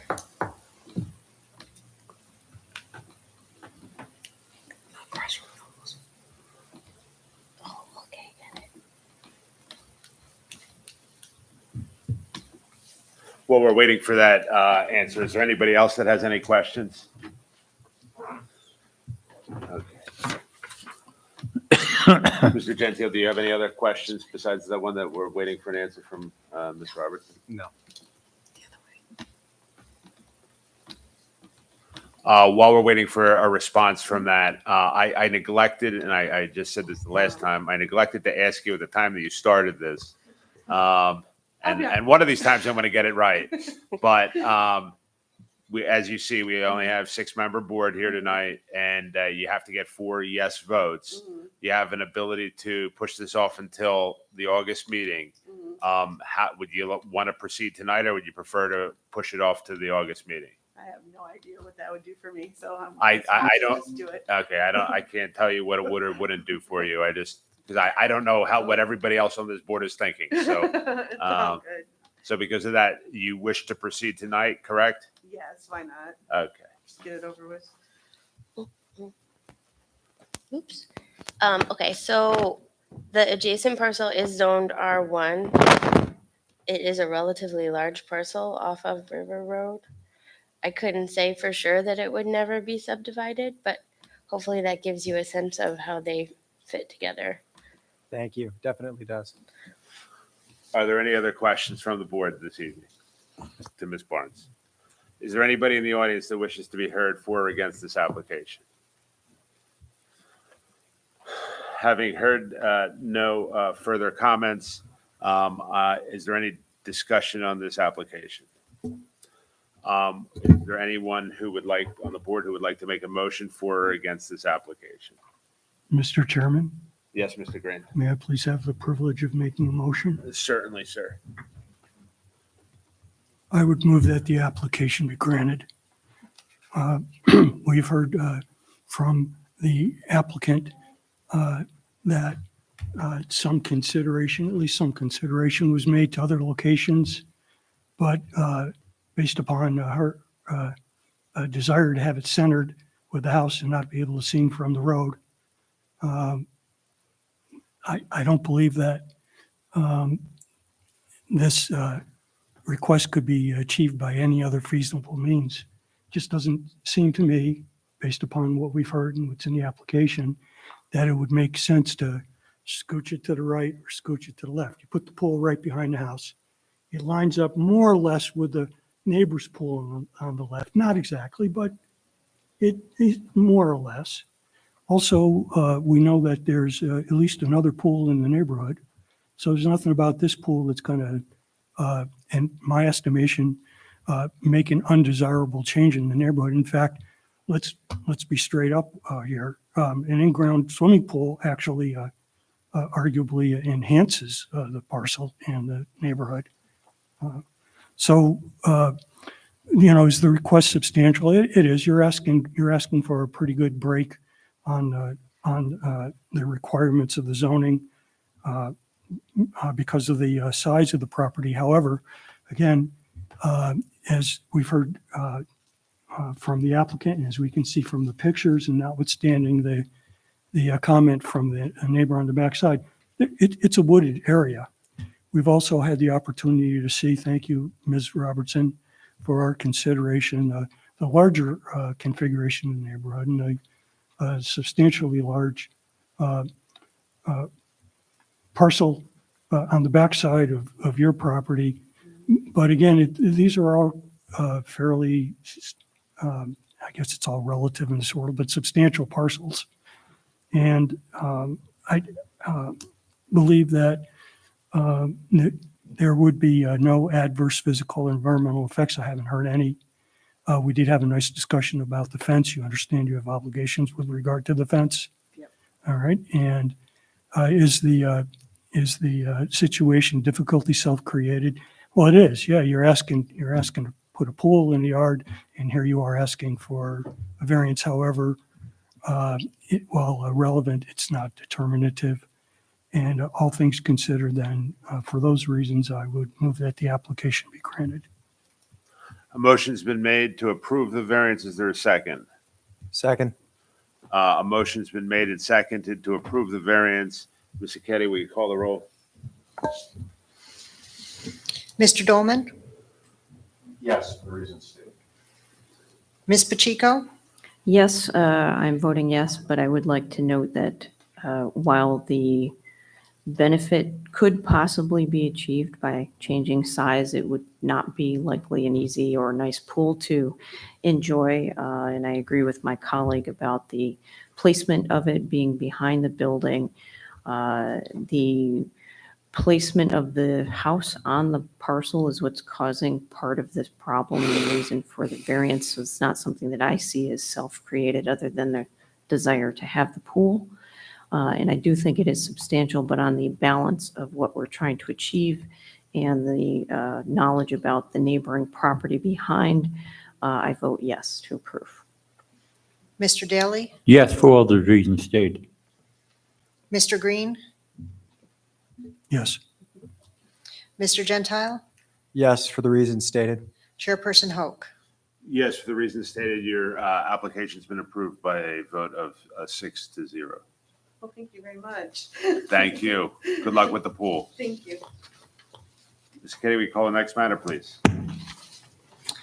Appeal by Nicholas and Teresa Mannix for a variance from Section 220-4, Section 220-18A2, Section 220-18B3B, Section 220-15D, and Section 220-13 Schedule IB of the zoning ordinance of the town of Niskiuna as it applies to the property at 1230 Ruffner Road, Niskiuna, New York, located in the R1 low-density residential zoning district, to maintain a 10-foot by 14-foot shed in the front yard and partially within the front and side yard setback. Section 220-4 states that for corner lots, each street line shall be considered a front line. The property is the corner lot and as defined has front yards along Ruffner Road and Mountain View Road. Front yard, Section 220-18A2 states that accessory structures are not permitted in the front yard of any lot. As constructed, the shed is located between the house and Mountain View Ave in what constitutes a front yard. Therefore, a variance from this section is required. Section 220-18B3B states that the required side and rear yard dimensions for major accessory structures shall be the same as applies to the principal building. As defined, major accessory structures are detached accessory buildings or other structures in excess of 120 square feet. The shed at 140 square feet is a major accessory structure. Section 220-15D, corner lots state that front yard minimum shall be required for both yards facing the street on the corner lot. Side yard minimum shall be required for the remaining 2 yards for properties located in the R1 and R2 zoning districts. Section 220-13 Schedule IB establishes a side setback minimum of 20 feet and a front yard setback minimum of 35 feet. As constructed, the shed is placed 19 feet from the side property line and 29 feet from the front property line. Therefore, a 1-foot side yard variance and a 6-foot front yard variance are required. 8 notices were mailed, 5 responses. Before proceeding, if I may, Mr. Chairman, at this time, Yes. I need to recuse myself. I know the applicants. Thank you, Mr. Green. Mr. Green won't be partaking in the deliberations of this matter in any way. Okay. Dear members of the Zoning Board of Appeals, I vehemently oppose the placement of the shed on 1230 Ruffner Road. It is an eyesore and non-compliant. I drive by there every day and know it doesn't belong in the area of the property. Best, Ruth Gilbert, 2159 Mountain View Ave. To the Zoning Board, we acknowledge that the applicants meant no harm or deliberate intent to violate the zoning codes. We also believe that it is important to stay in compliance with town codes in order to maintain the integrity and character of neighborhoods. We hope that a satisfactory resolution can be achieved. Louisa Lombardo, James Dillon, 1242 Ruffner Road.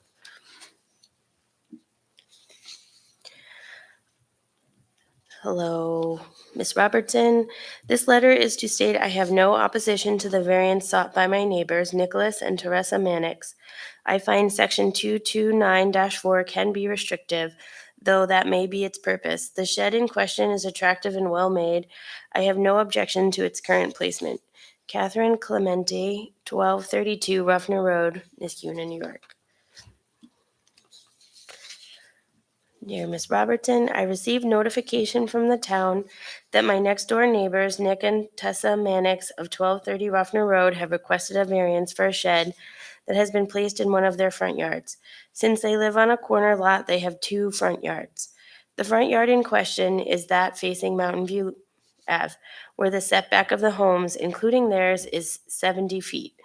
The letter compared the setback of the shed to the minimum 35 required setback of the building, which is incorrect. It should be compared to the actual 70-foot setback of the main building. This 70-foot setback lines up with the other homes on Mountain View Ave. The upshot of this situation is that the information in the letter confuses readers who aren't familiar with the situation. I am familiar with it because the shed is next to my house. The setback of the shed is 29 feet and my home has a 70-foot setback, lining up with the Mannix's home. If you do the math, you'll find that the back of the shed sits 27 feet in front of my house. The letter erroneously states that the shed is 6 feet out of compliance when it's 41 feet. I'm not asking you to adjudicate the situation, but I do ask to correct the information in the letter so that the members of the Zoning Board of Appeals are given the actual information. This letter was opposed. Sincerely, Mike Mason, 2144 Mountain View Ave.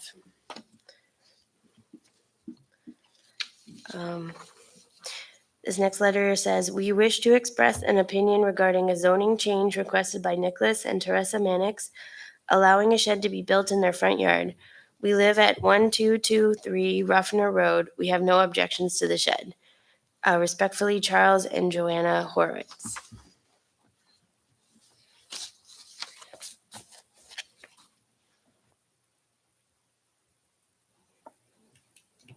Oops, that's all I have.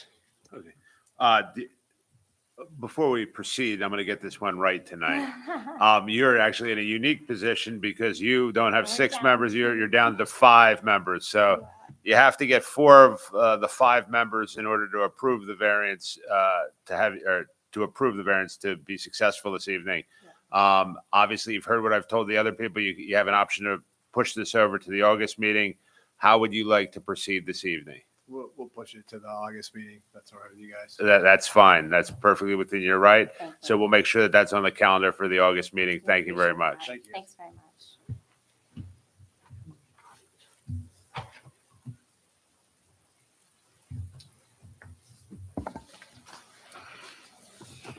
coming back next month.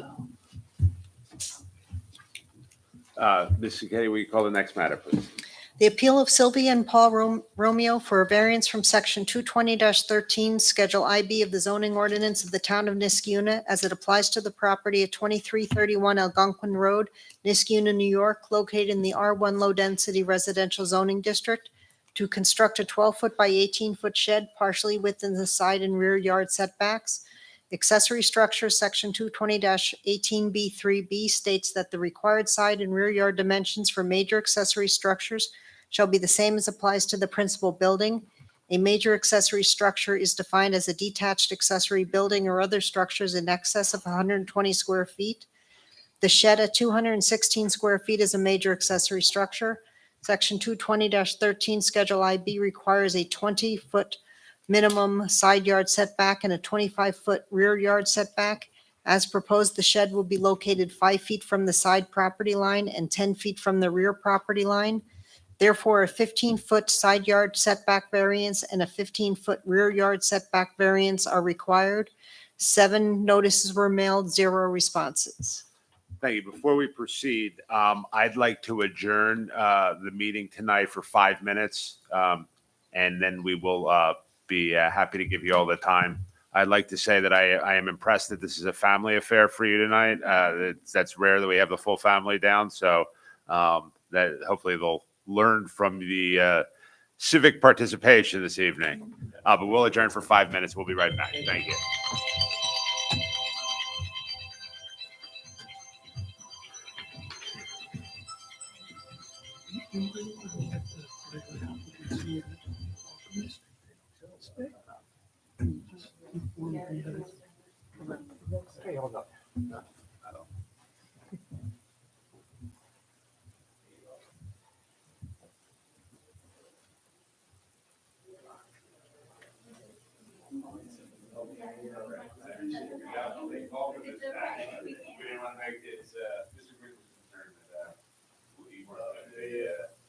Under the assumption that sometimes people come and stay and at the end they say, we kind of learned we could leave early. You weren't required to stay. We're happy to have you though.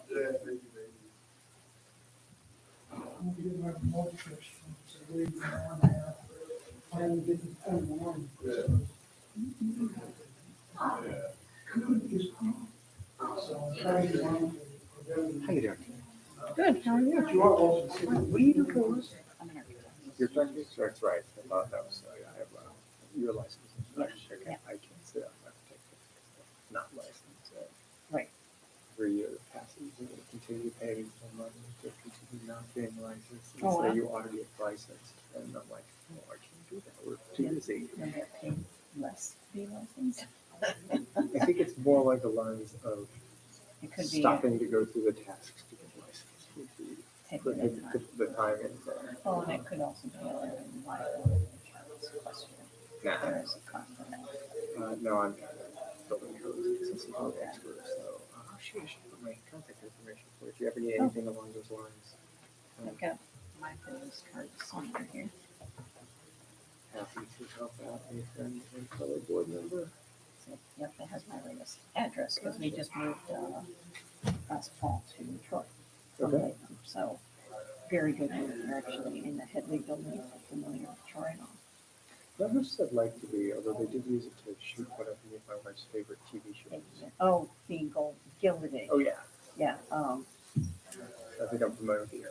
yeah, one of my, I've got 2 things to say about that in addition to it being in Troy. So one of the people that I hired, my student, who was an intern at our office that I hired when he graduated, he managed the house. It's called the Castle. It's the Payne Castle in downtown Troy, part of the show. And my son lives there as well. In that house? In that house. Oh, man, that sounds fun. It's an awesome place to It was a great visit. house. Oh, yeah, yeah. It's Do you guys hot. do any of the home tour kind of things? I don't, but he's able to do it now. He hosts the He's- home tour. He can now give people a tour. Yeah. Oh, that's wonderful. That's very cool. It's very cool, but it gets hot in there. They only have air conditioning on like the first floor. You can't just pop a window unit or something like that, I imagine. And no, Not gonna no. get the pizza. No. No, I mean, you know, Mini splits and geothermals coming along. It's got a little bit of a cooling unit that we actually took from there. It's got that plugged in, so he can do his room. But the only other.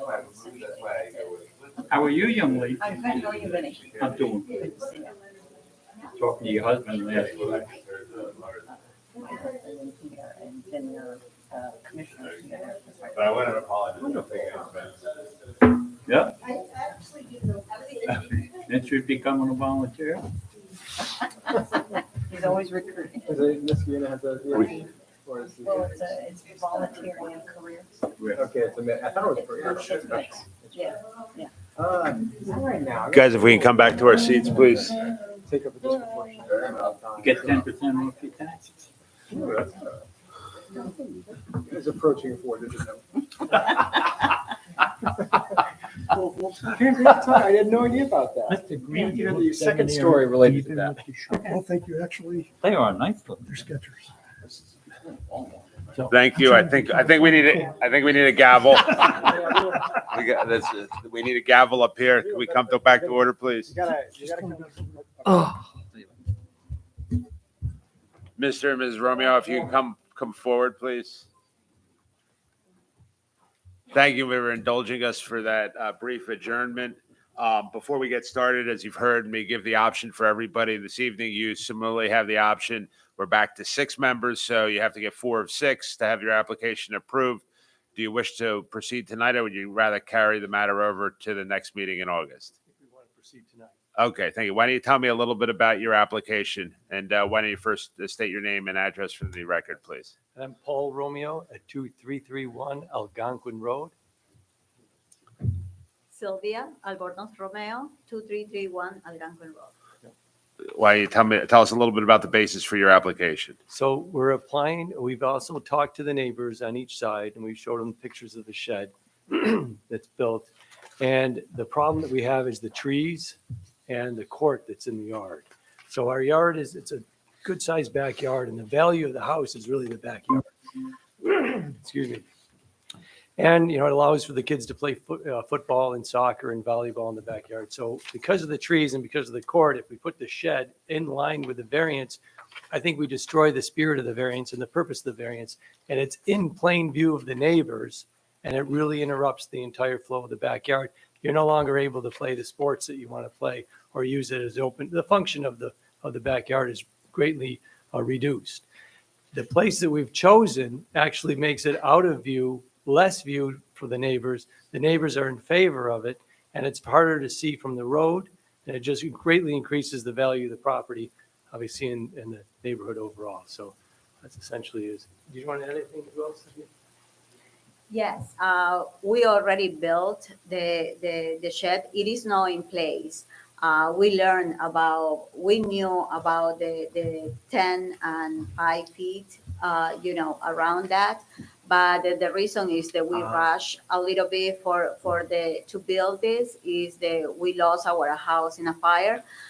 We want the space to, put all the materials and remaining things that we have from the house to have it in the shed. So we didn't know the 12 foot will be, in variance for the rule. So, Ms. Romeo, let me just summarize my understanding, because one of the issues we have to consider is whether the hardship is self-created, and the shed is currently up at its current location in the yard. Yes, No. It is built. it is built, but it's not at It is its current built. It location. is within the. At the manufacturer. So it hasn't been placed yet.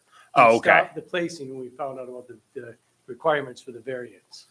So Okay. That's when we. applied. This has come before us in the regular order of things. You applied for a building permit, and the building permit was denied based upon the need for a variance. Yes, But you've already had the shed constructed. correct. And the reason one. Well, let me major- just ask you one I'm other sorry. question before you go on. Sure. Where is the shed now? It's at the manufacturer. I think it's Capital Shed. What's the name of the, you're gonna have to look it up. Okay, so when you said you needed, Central Avenue, and so if I understand you correctly, the reason that you went ahead and had the shed constructed was because you've lost your home in a fire and you Correct. need a place to store the material, some of your possessions. So you've expedited the construction of the shed so that as soon as possible, you could start storing. And I assume that you're going to be rebuilding or renovating the property from the fire. Correct. One of the advantages is we'll be able to store equipment for rebuilding and storage for us as well. If we can get all of the storage that we have in the front of the house into the shed, then we can get rid of the storage so the neighbors don't have to look at that storage bin. That would be one advantage. Also, tools for the construction, we'd be able to store it, not outside, but hopefully in the shed or in the space in the garage that the shed opens up. Okay. So And with respect to the placement of the shed, it also looks like there's a number of trees correct. on the property that restrict where you can place the property without removing trees, correct? Correct. Okay. And the neighbors on either side of your property are in support of the shed? Yes, correct. Are there any neighbors that have voiced any concerns or opposition to the location of the shed, to the best of your knowledge? The neighbors in the back wouldn't be able to see it because of the trees and the nature of the landscape. They're lower. There's a ravine as well. So there's probably about 300 to 500 yards. So the answer is no, they haven't expressed any No, concern. no concern. You haven't discussed it with them, though. But they wouldn't be able Not to. the neighbors in the back because they really can't see it. Okay. And one final question, what kind of court is that? Did I see a pickleball court? Yeah, pickleball, basketball. would Okay. be sometimes Pickleball's the the rage. all the rage. Yes. Okay. Are there any other members of the board that have any questions? Yes, Chairman, I have a few questions. Mr. Jacob? Thank you. So, Mr. and Mrs. Romeo, could you describe the use of the shed? Yes. First, it'll be used to store the belongings from the fire, as well as some of the equipment. And after that, it'll be used for just storing typical garage equipment, landscaping equipment. A lawnmower, a large lawnmower to be a riding mower, and then just basic, shovels, rakes, snow shovels. that Okay, stuff. so it's Yep. not intended to be used as a car garage. Oh, no. Oh, okay. Definitely not. Just keeping it clean for the record. In terms of the style of the shed that has been constructed off-site, what is the nature of how it looks? What does it look like? It's actually aesthetically pleasing. It's, it's siding, it'll have siding on it, it'll have shingled roof, nice windows, and we've showed the neighbors pictures too, so. Is it similar to other sheds, and are there other sheds in the Yes. neighborhood that are Next- similar to Yeah, this? next door neighbor has a shed as well. And it's similar style? Yep, similar style, yep. Actually, I think it might be even a little nicer. Okay, Similar, so. and the drainage that would be created coming off the roof of that shed, which direction would that be going? Yeah, it's pretty flat. Shouldn't be any slope or anything. It's just the, Does the roof of the shed look like this? Like Yes. it has a Yep. peaked roof? yeah, peaked roof, yes. Oh. Yep, it'll be in our yard and it shouldn't affect the neighbors in any way. It's pretty flat and it'll just come off the sides. of the Okay, and is the soil there relatively sandy that it would absorb the water? Yes, Is- correct. Yep. Thank you. Are there any other members of the board that have any questions? Yeah, I do, if I may. First off, sympathy is not a consideration, but I want you to know, I heard the word fire. I'm sorry that you and your family went through that. And that explains why, when I did a site visit, I saw the storage container in the front yard, correct? Yes. Now dovetailing into your testimony here, that should this application be granted, as I understand it, in the first order of business, that allows you to utilize the shed to get the big box in the front yard out. That's what I hope for. But beyond that, longer term, you've also indicated in sum and substance the need for the shed to store certain things. Yes. Would that include sporting equipment? Yes, possibly a volleyball net, basketballs. Yeah. Yep. Now, raise your hand. Who's the pickleball players in the family? 3 out of 4? Yeah. You don't play pickleball? Okay, get with the program. It's great. Okay. He's forced into it. We need And more. I see you've also indicated use of the backyard for soccer and volleyball and social functions. Right. I don't need a raise of hands. I take those are more or less family events. You've shown on the diagram, you have a bunch of trees. Can you describe for me the types of trees that are there? In other words, for example, what type of trees are they? Approximately as best you can tell how old the trees are, Yeah. things of that nature, just generally. They're mostly maple, large maple. What's the word? Deciduous? What's the? Yeah, when you lose the leaves, Yeah. sorry, that's the only scientific term I know, deciduous. Yeah. Yeah. That's it. So, well, it's a lot of leaves in the fall. I'll tell you, it's a ton of leaves in the fall. So they're all like maple tree like, very large. Are these 30, 40-foot trees? Yeah. And is it your desire to maintain the beauty of the trees in the yard? And at the same time, should the board grant your request, have the shed, correct? All right, changing channels. How tall is the shed at the, I believe the word that engineers use is apex, the highest point? Yeah, the apex, the highest point. Yeah, how high is the shed? It's probably about maybe 8 feet, 7 to 8 feet. Yep, and what type of shingles are going to be on the shed? Regular roof shingles. Yep, and Standard, yeah. okay, and even though there's been some discussion about the shed not being readily seen by others, what's the structure of the shed going to be made of? Will it, Yes, wood shed with a vinyl siding. great, any lights on the shed? Yeah. Lights or no? I don't know that we're going to put lights in it. Are we going to? Possible. We have to figure that out. That Yeah. would be an additional expense. Yep. Right off the bat, no. The first, we may end up maybe down the road, but right now, no. Yep. It'll just be a plain shed. Great, changing the channel just a little bit. What's the shed going to be on? Ground, gravel, concrete pad? I think it's going to be the blocks, to be exact. I don't think it's going to be a concrete pad. Concrete blocks? Yeah, I think it's going to be blocks. And this is being installed by whom? It's Century, was it Central? We've got it on our phone. Central- That's okay. Is it going to be a professional, Yeah, a professional. commercial company? Central Ave. This isn't going to be a family project. You're going to have pros put it in. The ravine, how deep is the, in no disrespect, maybe you could do a better job then. Yeah. How deep is the ravine? Oh, the ravine is farther back, so you probably from the property line, you probably have another maybe 50 yards, 40 to 50 yards, and then there's a ravine. Great. And then there's probably another, 50 to 100 yards or so, maybe even more, to the actual houses that are on Rosendale. Great. Yeah. Okay, A little creek that goes in. That, you follow that right into the Alicia Field Reserve. got it. Thank you. Thank you. I didn't mean to interrupt. I wanted to thank you very much. Yep. Got it. Ms. Pacheco? Thank you, Chairman. I do have a follow-up question, but it's more for Ms. Robertson. A question that was raised by my colleague, Mr. Green, about the height of the shed. Are there any restrictions on the height? Yeah, accessory structures can't be higher than 15 feet. Okay, so I think my question for you would be to, It's is it, not going to be 15 feet. Okay.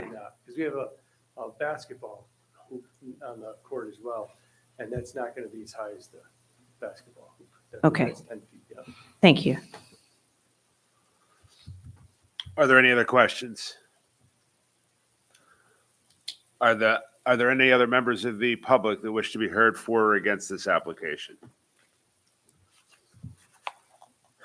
Having heard none, is there any discussion on this application?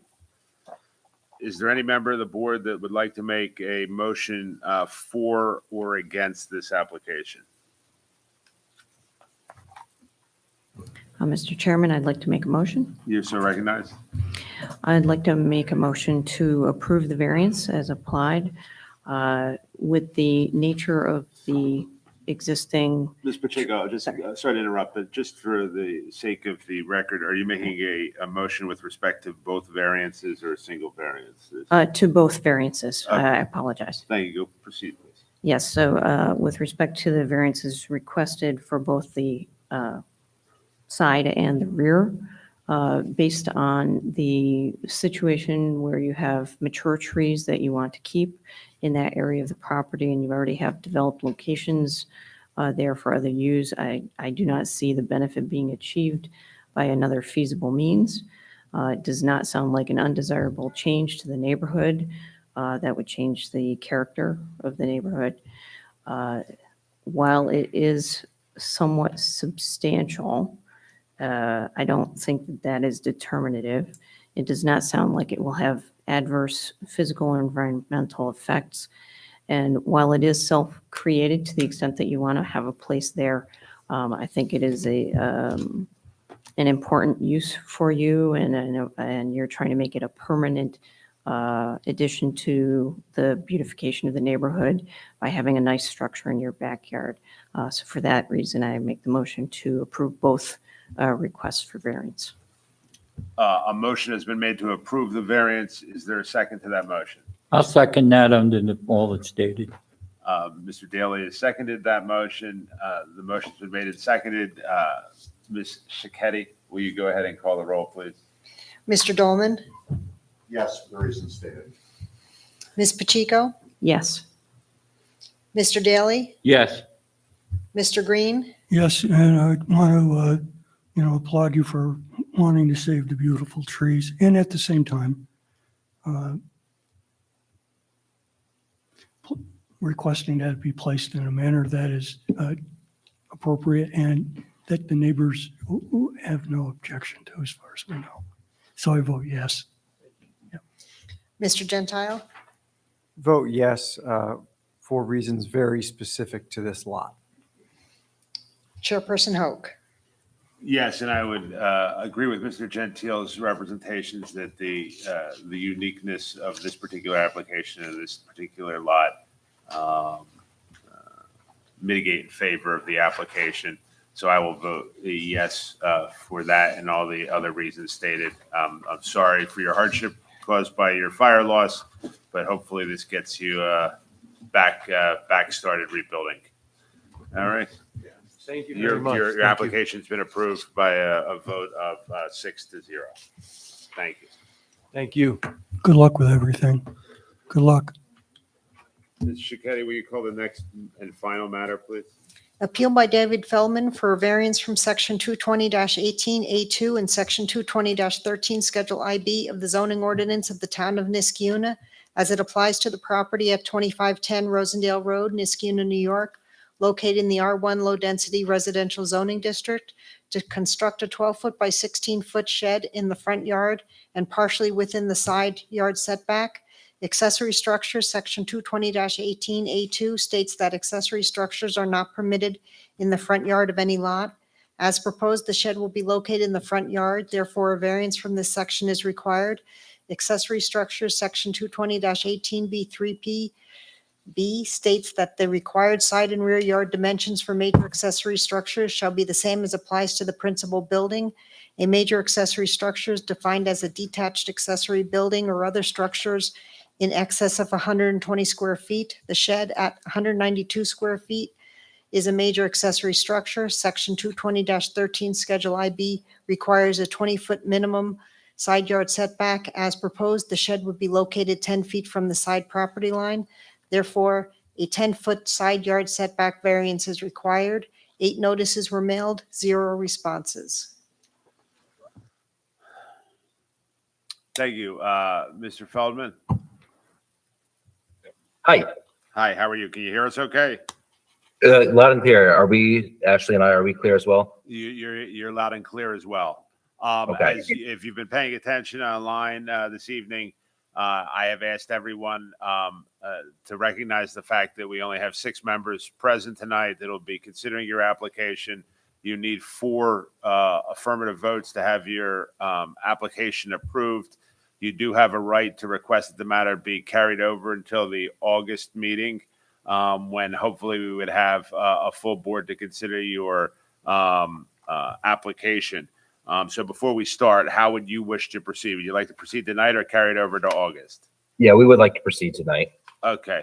Mr. Feldman, why don't you go ahead and explain the basis for your application, and specifically, if it might be helpful for you to point out why you chose this specific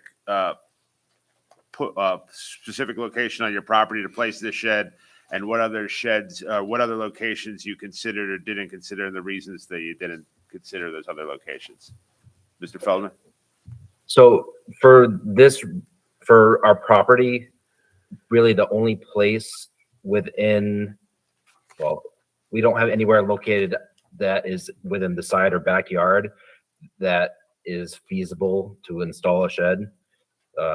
Our rear yard is very densely wooded, and there's roughly a 10 to 15 foot strip of land on the side and back.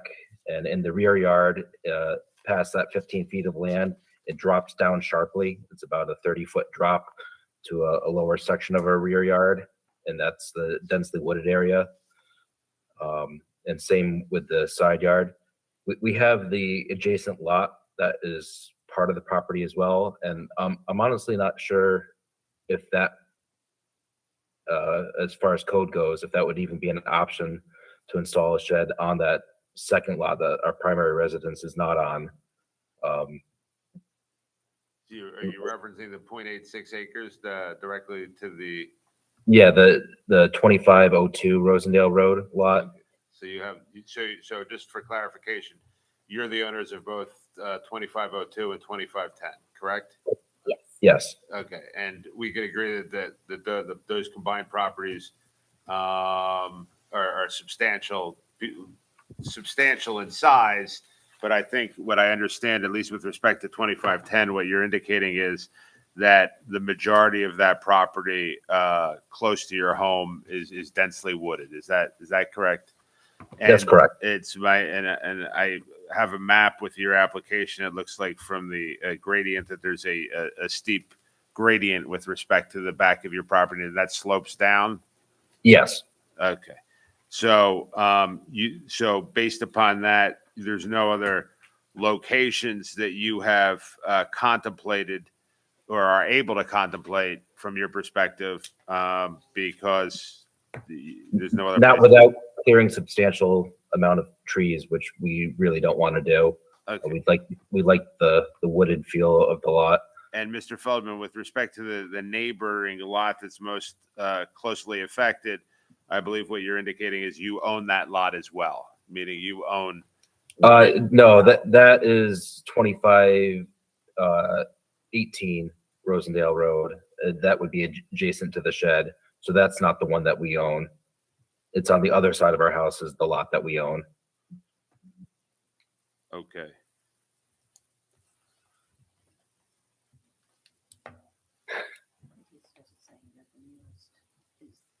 It's over here, but the shed is.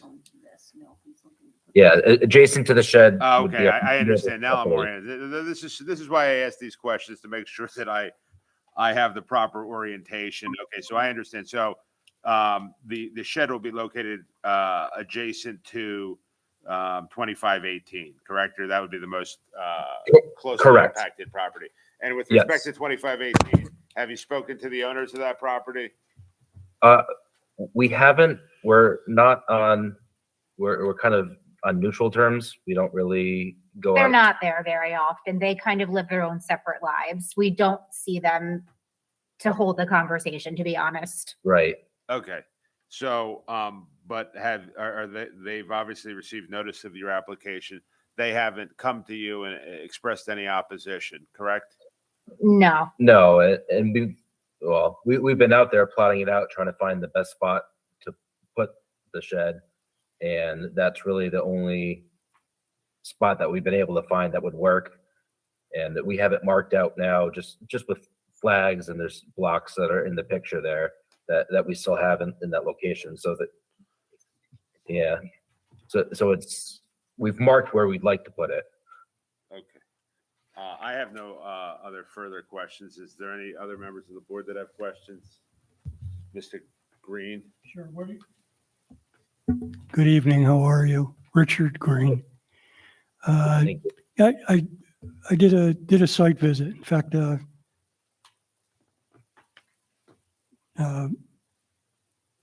and I drove by, and I'm kind of familiar with the neighborhood. And I must admit, I was looking around to see if there were any sheds in front yards elsewhere in the neighborhood. And I'm wondering if you could comment on that for me? I did the same thing myself, and honestly, I couldn't find any that I saw driving around up and down Rosendale Road, anyone else with a shed in the front yard. All right, well, I appreciate your honesty there. So that leads me to, why do you need the shed? Tell us what's driving this, because look, I'm going to be straight up with you now. And you probably know the sheds in front yards in Niskayuna are not favored. Right. So one thing is that we are relatively far back from the road, and the location that we picked for the shed, at least relevant to our neighbor's location, it would be completely in their side and rear yard setback,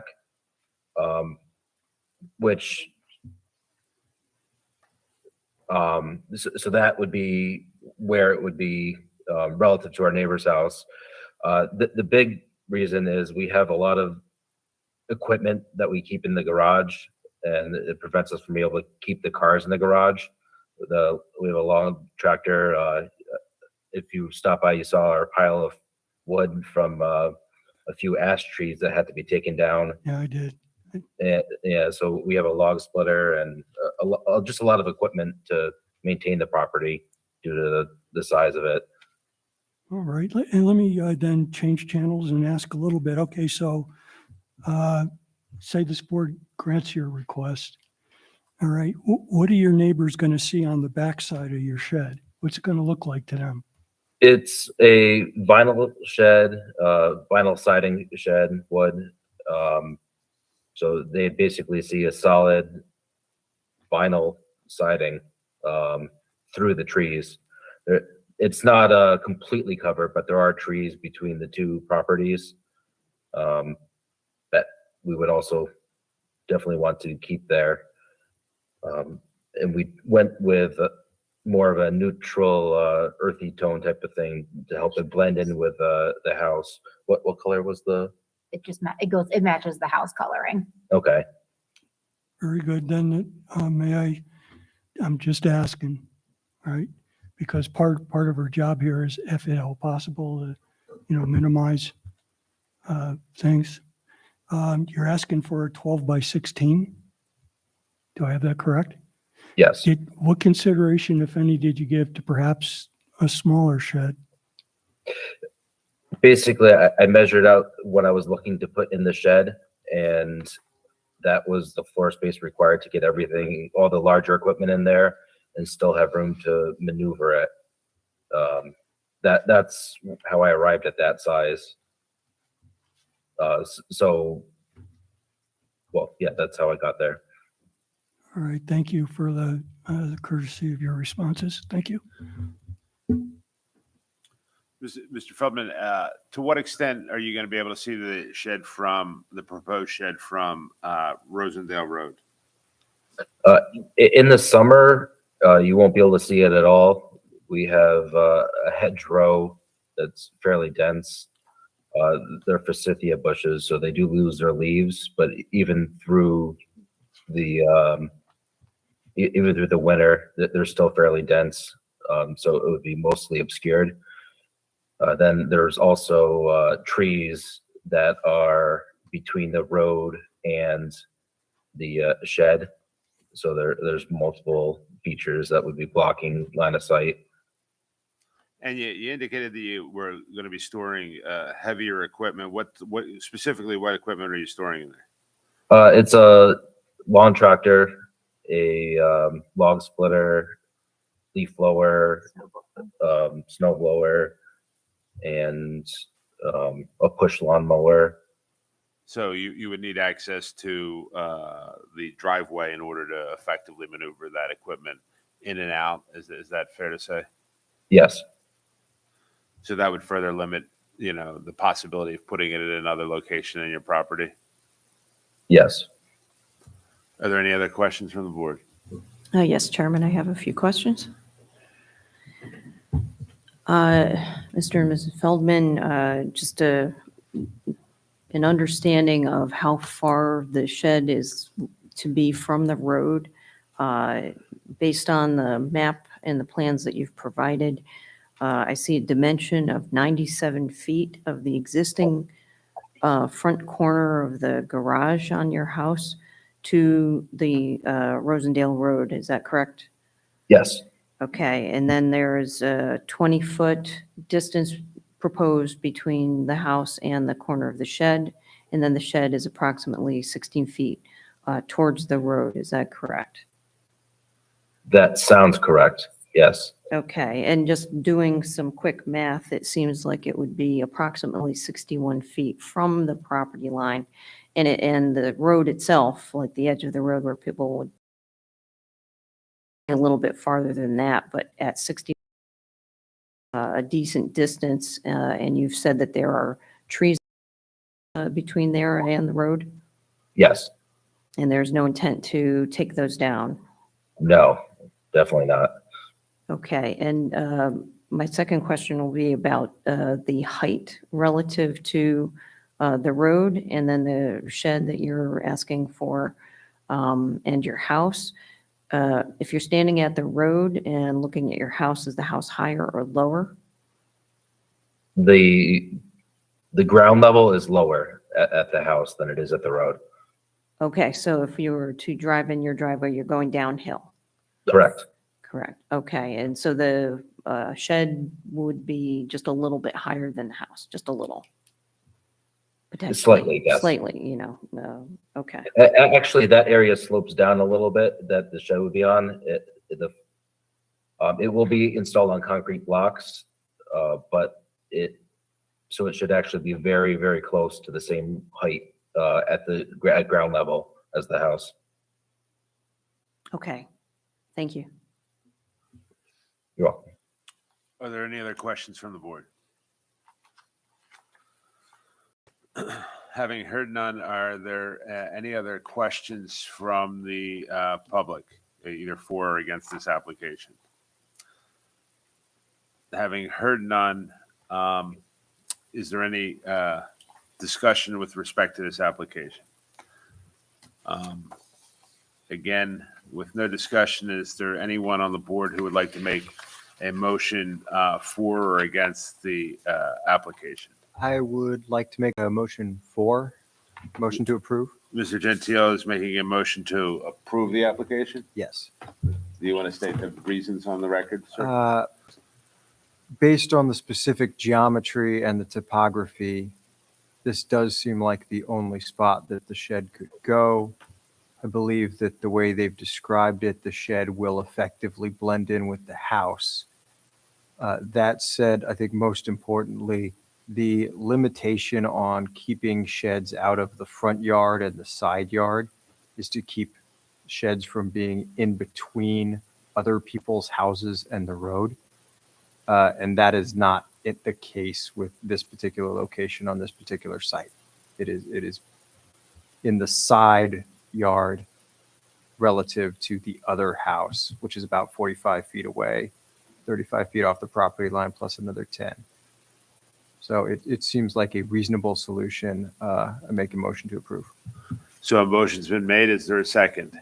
I'll second that, Mr. Chairman, for the same reason stated. A motion's been made and seconded. Is there any discussion on the motion? Chairman, can I just have it clarified for the record that I'm assuming the motion is for both variances for the front yard and the side yard setback? Agreed. Thank you. Thank you.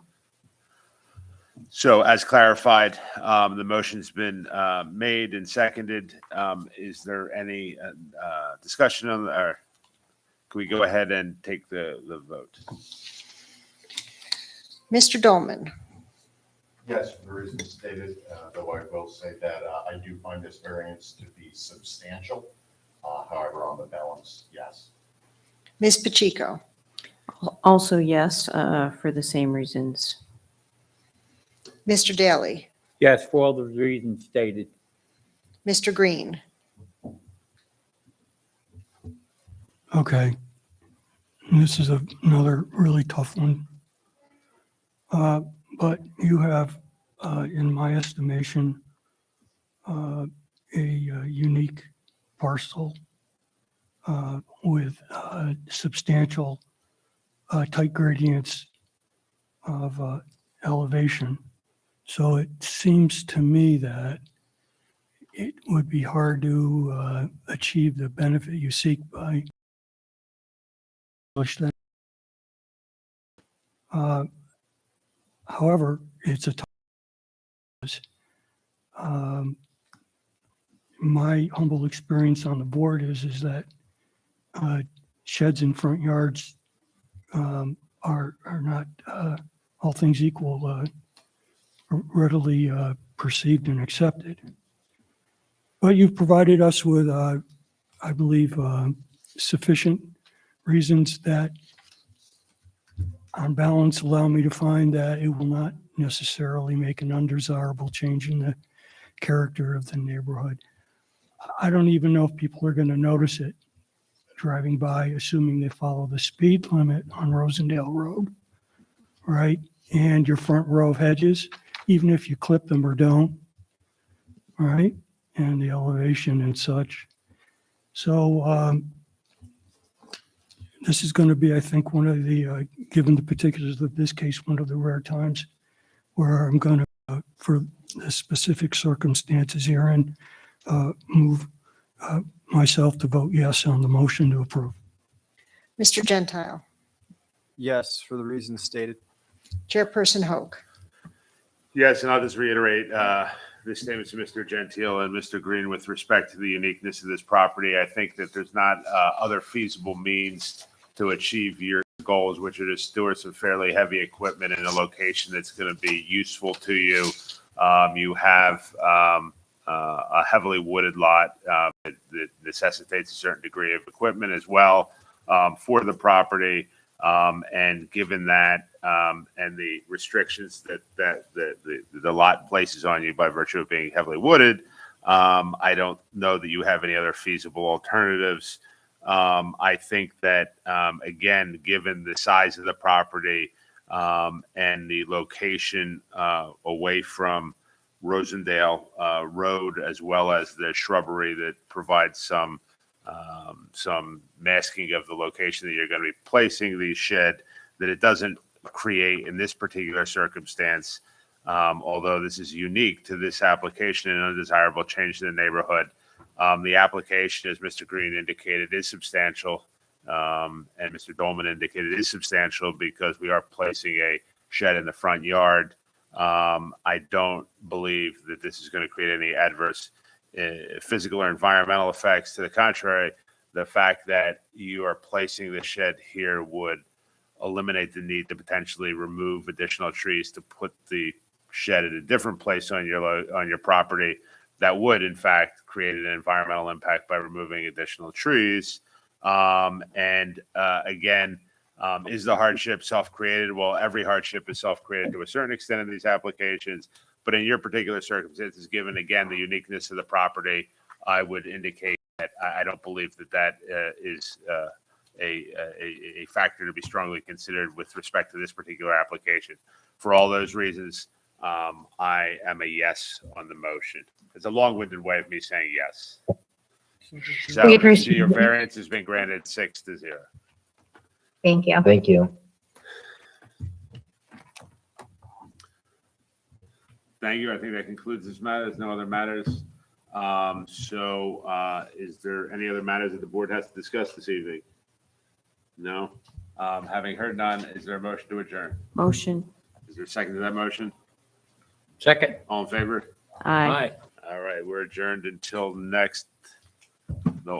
August meeting.